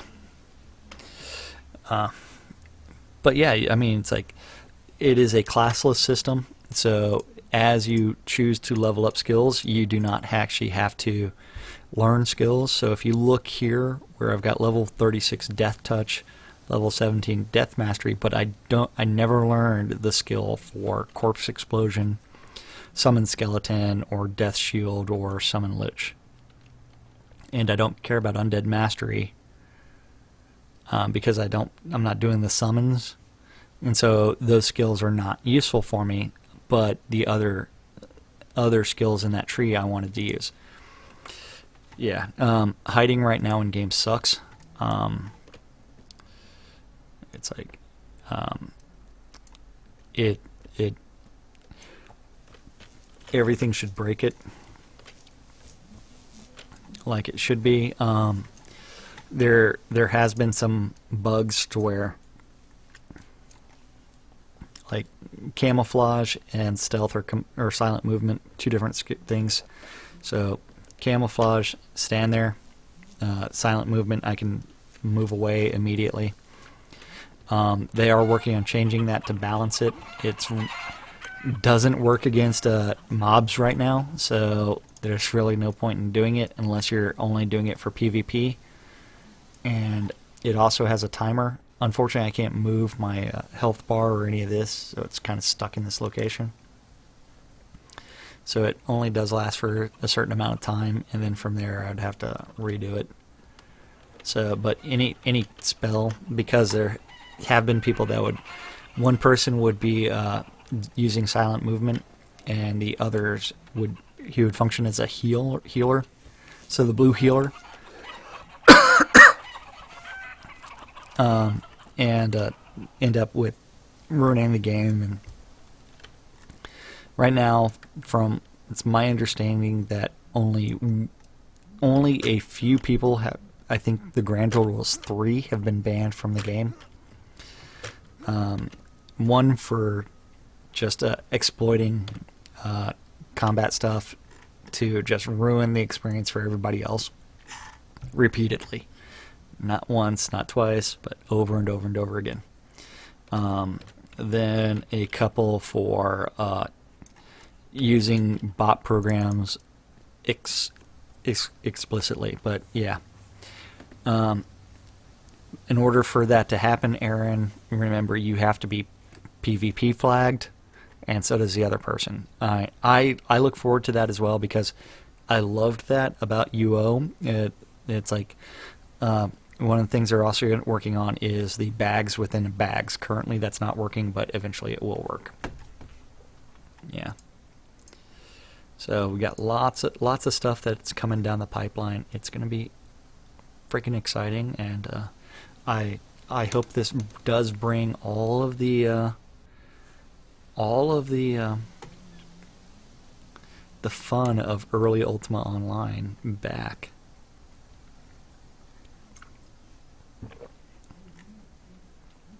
And for some reason I've got 6 notifications on Twitter right now. Okay.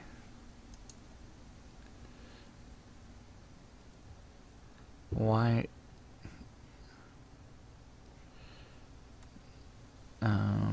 Yeah. Yeah, but I mean, it's going to be under subterfuge. I want to see like the polymorph skills, that way I can transfer into a random animal or something like that. Although I'd hope that they'd make it non-random. Like, what do you want to polymorph into? Check this box, or select this graphic, as well as the incognito, so that way I can pretend to be someone else. And it's like they are bringing the virtue system in, but it's not graphically displayed. One of the things I actually talked about was like a rumor mill, because Myra hates me. She's calling me an awful liar, wants nothing to do with me. That should actually affect how Randall deals with me, especially if they're really good friends. Yeah, we're all getting too old. Yep.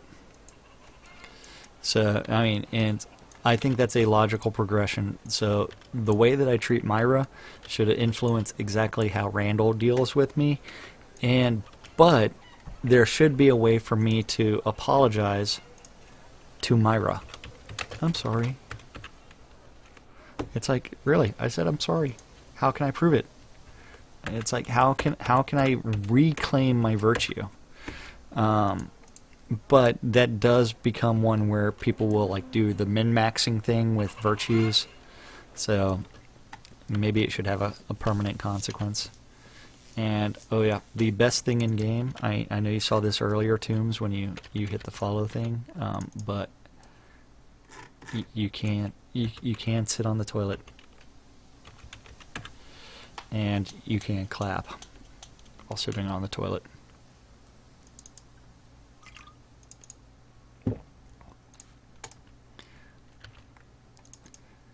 So I mean, there are some in-game jokes since you've got some paper. This is super strong BMC. I don't know why it's automatically closing, unless I've got like a key stuck somewhere, or it's a bug. I don't know. Yeah, it's closing way too quickly. Oh yeah, so community provided radio in game. I need to jack up the volume. Don't ask me why they are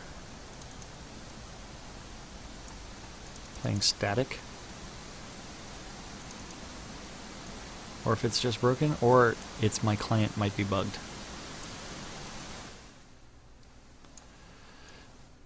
It's probably my client that's bugged because I double clicked on too many things, because it shouldn't be closing that. Yeah, I mean, but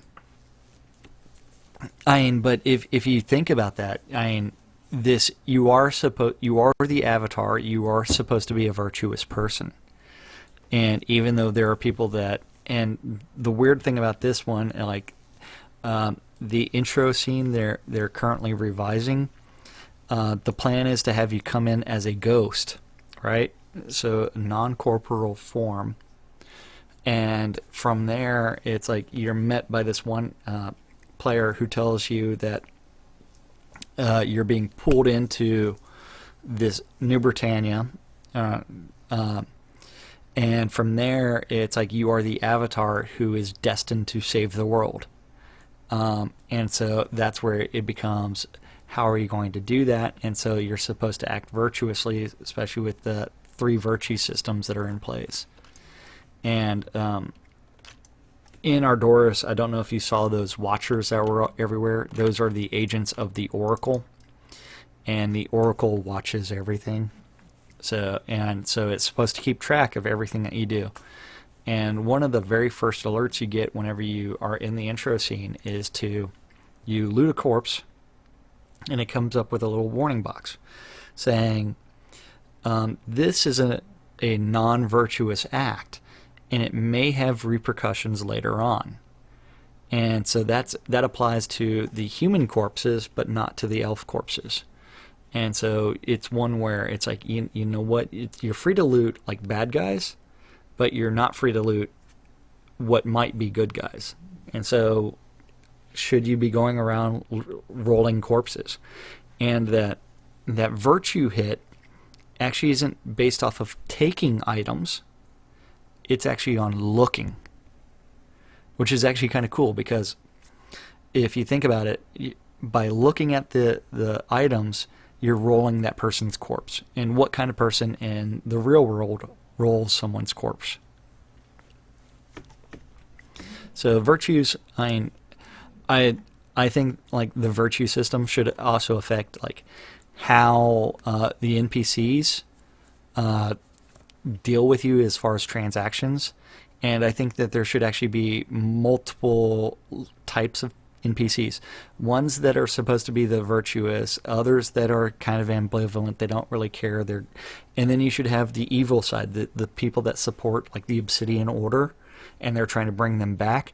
If they find out that you're non-virtuous, they should be in love with you, and they should give you the benefit of the doubt for everything. But like as the reputation system gets implemented, I mean, I think it will be kind of cool if I can try to get the developers to do that. I don't know, maybe they'll listen to me, but I've never written it down.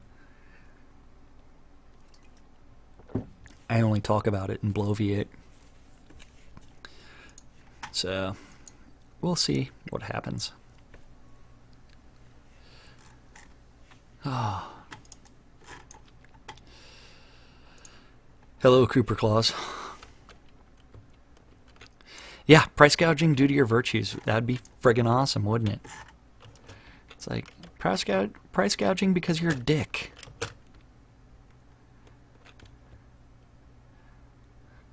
I mean, I kind of like that.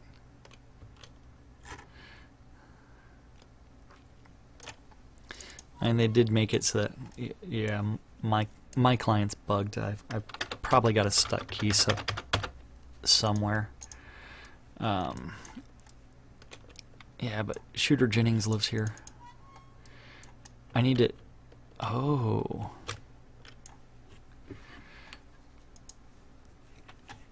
Hold on. Direct messaging. Shooter Jennings.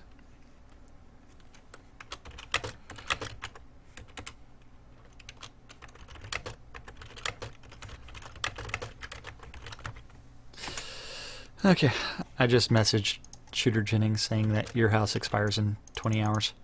So, like, this one you do have the ability to lock your doors. Okay, Tombs, your virtue is actually shared among all of your characters on your account. So you can't be a dick on one guy and a nice guy on another, and try to game the game that way. And that's due to the philosophy of Richard Garriott. And so I think it's also simpler at a programming level, although I don't know why. I have no idea. Yep, 2 accounts. Definitely need multiple accounts. The more accounts, the better. Yeah, so we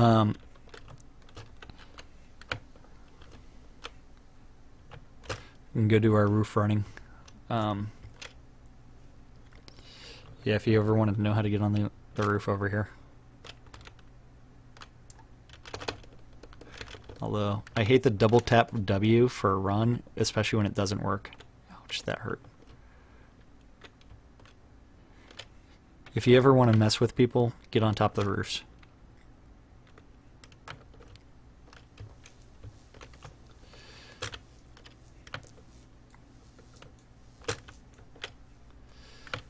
Oh, come on. Yeah, so no real need for alts. It is more about... Ah, shit. Didn't make it. Oh, well. I've actually managed... Oh, damn. And that dude's house is no longer there to where I could jump on top of the crafting station roof. Yeah. So if everybody shares the virtue, then you're good. Oh, yeah. It's like, if only I was PvP flagged. And I'm also excited for whenever... Oh, it's Arc. It's EMP Strike. I'm also looking forward to the day that they actually bring in voice communications into the game. I know a while ago they were thinking about implementing Mumble, because Mumble's open source as far as the development goes. Although lots of people pay for Mumble servers. Just that way you can have a group and already have a ready-made voice client already embedded in the game. And I don't like global chat. I don't like because global chat becomes spam and a bunch of assholes arguing about stupid shit. It's like, this fucker PK'd me. No, I didn't. You're an asshole. I killed you because you're an asshole. Stop being an asshole. Yeah. And then people complaining about things.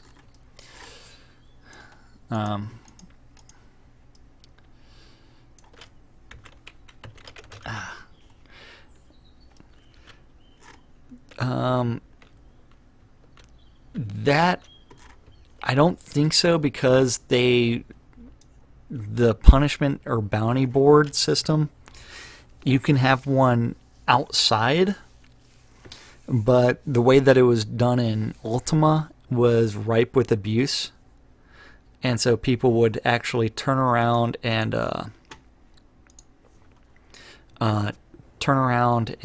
exploit it. So if I rack up this massive bounty and I know about it because I have an alternate character, I just kill it with my alternate character, take my head, turn it into a guard, and imagine that I've got all that money that people were paying someone else to go and kill me.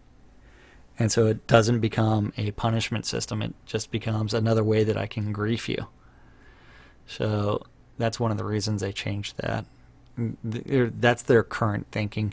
But that doesn't prevent, like, player-owned town owners or players themselves to create their own unofficial bounty board, and that way you actually have a means of verifying that someone actually killed somebody that wasn't a friend of whoever. So I mean, I don't know what the better approach is, but I don't see lots of opportunity for griefing in the game because of the instance-based shit. And I'm trying to find a way to, like, I've talked with developers about ways to prevent the instance farming. Because, like, if I'm playing single player online, then you'll never see me, so you can't grief me. If I'm playing friends only online, the only people I see are my friends, so you can't grief me.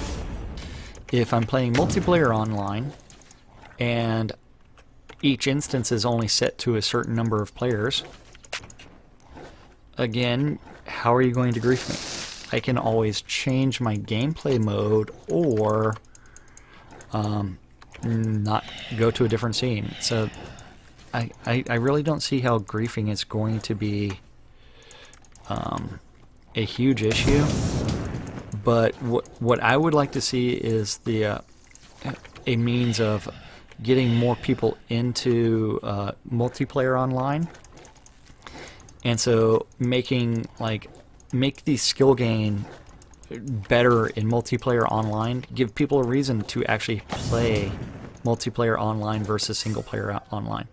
So if a person's in single player online, and my armor's fucked up. So which part of my armor? Yeah, it's 20. It's my chest piece. Do I have any repair kits? And this method of repairing is going bye-bye soon, so don't think this is how it's actually going to work. I will actually have to have like a tailoring repair kit, but I don't need one now. And if you actually look at the max durability at the bottom, where it says 29 of 29, max 100, I would actually have to go to a table and actually fix that to with a proper repair kit to get it back to close to 100. So things will actually get broken, and so repair kits do become less effective, which is actually kind of cool. Okay. Yeah, community-driven bounties, the way to go, I think. And that way you actually give guilds and things like that a reason for doing things. But official bounty boards, I don't know if that's a good solution.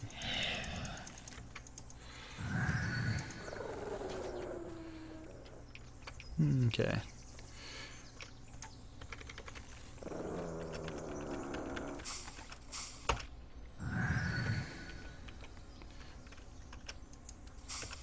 Yeah, and I'm ready for the attunement system to come in, which will actually be kind of cool.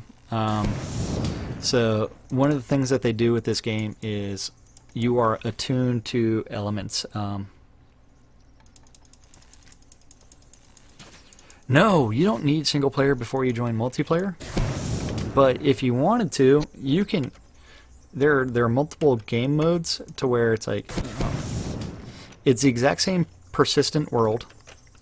So the world is exactly the same, and there will be 3 online game modes: single player online, friends only online, and multiplayer online.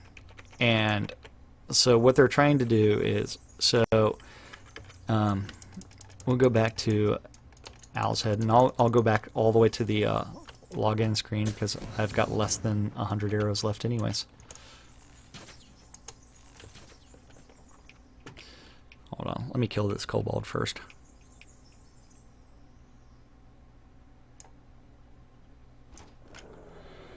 Seriously, only 36? Damn, I suck. So, right now there's only 2 online modes right now. The 4th game mode is single player offline. That is not the same game world because that's completely offline. And so you can't go from offline to online, but you will be able to go from different online modes to different online modes. So let me get out of, actually that'll actually put me in a different instance. There's also not a good way to train people right now, so you can't really grief people by training. The only thing you do is have a group take over an area, but an instance, but even then you can change your game mode. Okay. So earlier you did see some other players playing. So I'm gonna run back to Owl's Head, then I'm gonna go back to I'm not gonna quit all the way to my desktop, but I am going to quit to something where I can actually choose the game menu. and so that way you can see that everything is actually the same as far as the world goes. In all the online modes, the world will be the exact same. It just is different instances, other than like the towns. So I'm going to go back to Owl's Head. Then I'm going to, actually I can get all the way into Owl's Head. It doesn't matter. Ouch, man, my pinky still hurts.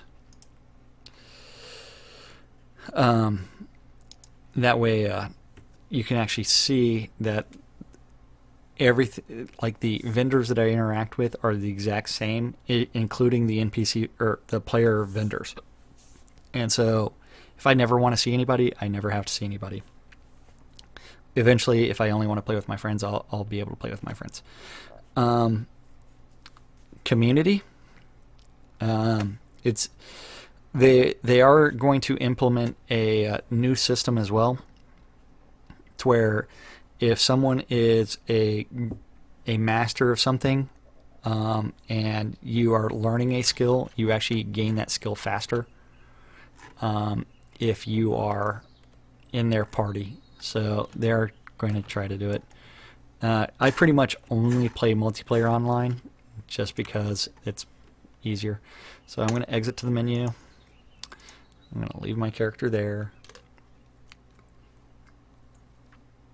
I'm going to go all the way back to the login menu. I mean, it might be the case that some people never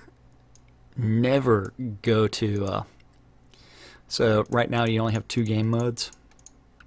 So if I click on single player online and I go in, it's the exact same world. Right now, most of the players are actually playing single player online, so they don't actually see anybody else until there's an event. That way they can actually have a scene to themselves, and you don't have to see them doing other things like dying over and over again, so that way you can't be griefed or anything like that.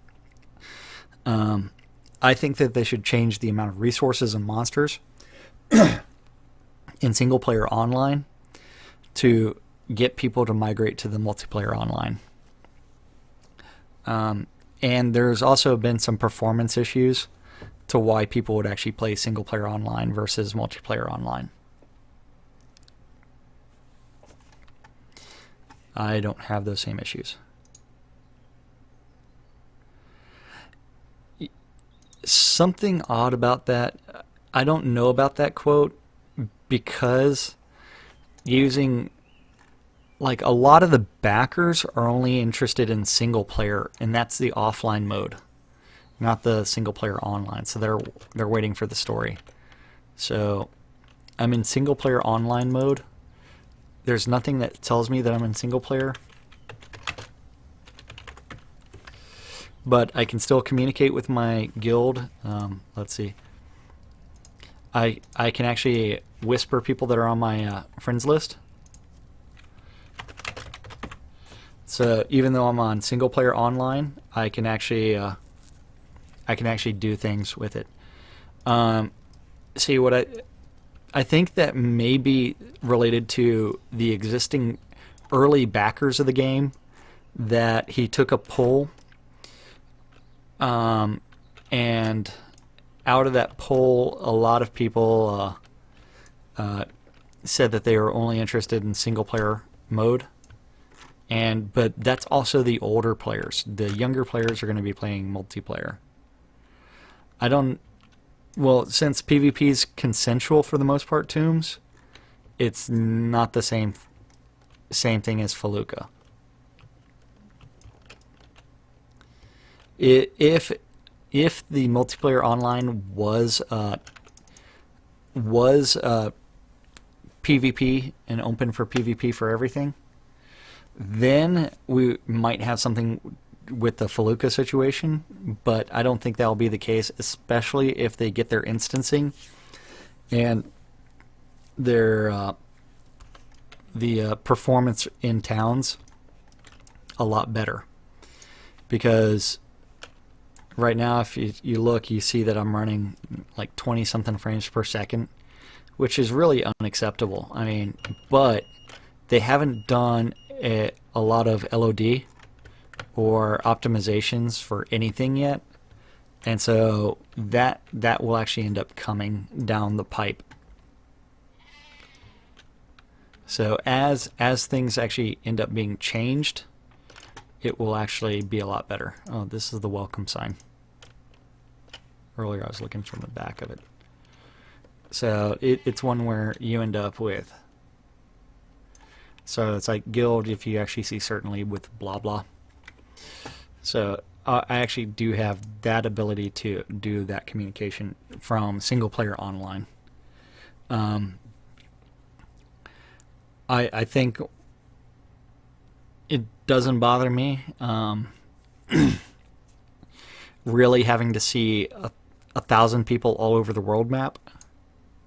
I'd like to see that just because I think it's really cool. But that's what, like, one of my complaints about instancing in general. But then I know how they're trying to do with the sandbox where everybody plays in the exact same sandbox. And this becomes a novel solution for how to manage that. Otherwise, you end up with, okay, we're going to have 300 different game shards.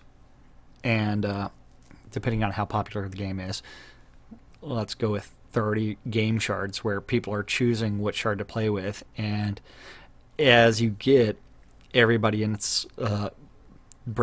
Britain's bank completely surrounding it, and people like stacking up like just useless crap to increase the amount of lag for everybody else, then you end up with like an unplayable game in certain areas. And they're trying to find ways around that so everybody can play in the same world and not have like completely detrimental lag for everything. Because there are times where it's like I want to just do stuff by myself, especially if I'm crafting something. Don't need people looking over my shoulder for that.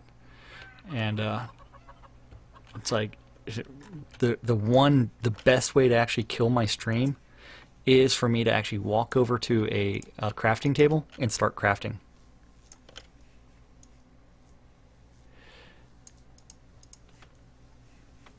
And which is really funny, but like, oh, wait, where's Ashmole?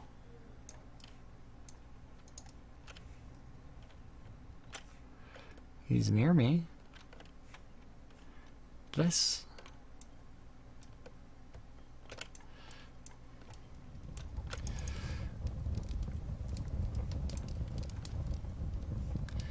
But there's got to be a way that they can do it. But I think with the community events, especially as people get integrated into the social atmosphere of the game, they will actually end up doing a lot more.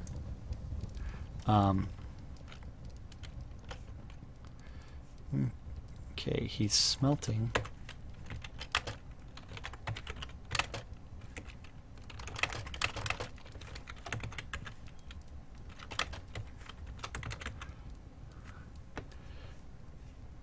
Yeah.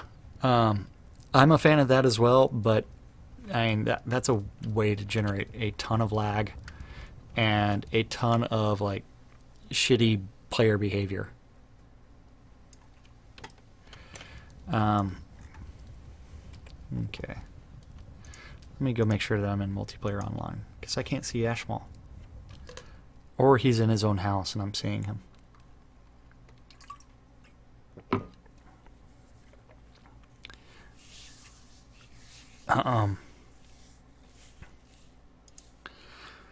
Yeah, I'm in multiplayer online. So where is Ashmole? He might be in his house. If Gusball would actually, if we would start playing that again, and do some of the other events where you end up with 70, 80 people at some of them, especially if Lord British is there, that's how we get the large crowds. Otherwise, it's like 10 or 15 people at like a Gusball match. You actually see the community coming together. I've been at some dances where it's about 100 people that show up for a role-playing dance. It's like I have no idea why so many people show up to those things, but they do.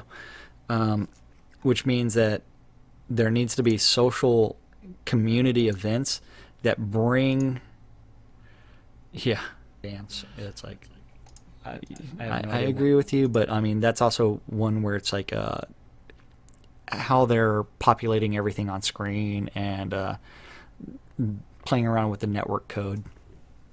So, and if you're testing something, the network code with 5 people, you're not really paying attention to how things are actually being done. But if you get, say, 150 people and you test it on 5 people, the communications between the client and server may end up creating the lag. And that's one of the things that they actually discovered in one of the scenes, because this is where it is pre-alpha still. It's not completely done. They actually had it doing server updates, so client server updates, like once per second, saying that I am holding a bow, I am holding a bow, I am holding a bow, I am holding a bow, I am holding a bow, I am holding a bow, and doing that every single second. And then you think about if you have 100 people doing that, and then that just creates way too much latency and lag, and so they actually had to change the way that they were doing some of those client and server updates. And by doing that, you reduce lags when you have more people in the scene. And now, come on.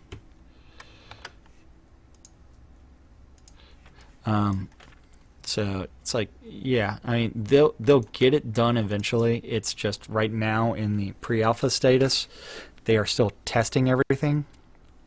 They're figuring out how they're going to do things with their network code, how they're going to do things with graphics. Also, remember, the best way to cause a crap ton of lag in Ultima Online was to go into a house and stack a bunch of gold coins, one at a time. If you do that enough times, you can actually essentially crash the server.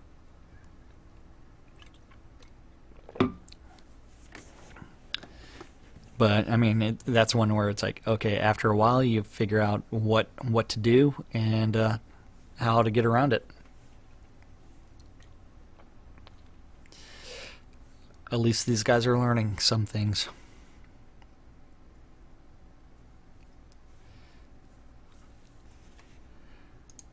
And I think the guys in channel that actually play the game will tell you that some releases are buggier than others.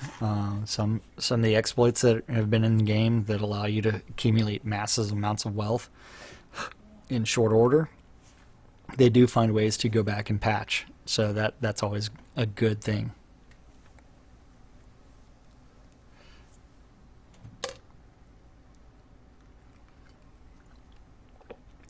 But Tombs, the only way to like sway the behaviors of the developers is to become a backer and sit there and say, you know what, please do this, because otherwise you end up turn around and making it so that way you don't have the seeming numbers of players playing the game. I played Ultima Online. I played the one instance-based game that kind of annoyed me was Dungeons and Dragons Online. It's never too late. But like in DDO, where it's like you'd actually have the scene that you're on, and then it's like you would have the different instances, and so it's like and the different shards, you end up with a huge, look like hardly anybody ever plays the game because you're never in the same scene.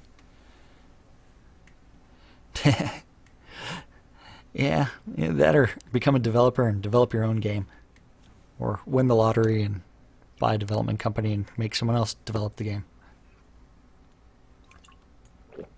Yeah, I'm also a friend of the open world PvP, but I don't see a way of doing that with having a large population that caters to a little bit of everything. It's like, the guards with the halberds walking around and one-shot everybody. Not always cool.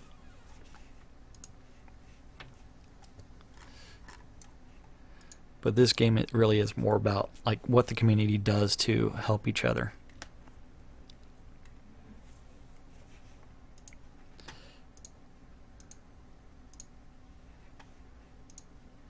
But I need to go. I need to do some work besides streaming. So I've got a lot of work to do today. Got to do some editing, some writing, some legalese, play around with other things. Yeah, I mean, it's going to be a great game. You just have to give it a shot, and maybe some things won't come out the way you want them to, but yeah, but we'll find out. But I've got to go. Thanks for everybody for watching. Thanks for the follow, and I'll be back probably tomorrow. Hopefully Laz will be back, and then we'll do our 1 hour thing and maybe stretch it in 2 or 3 hours. But I'll see everybody later. Thanks for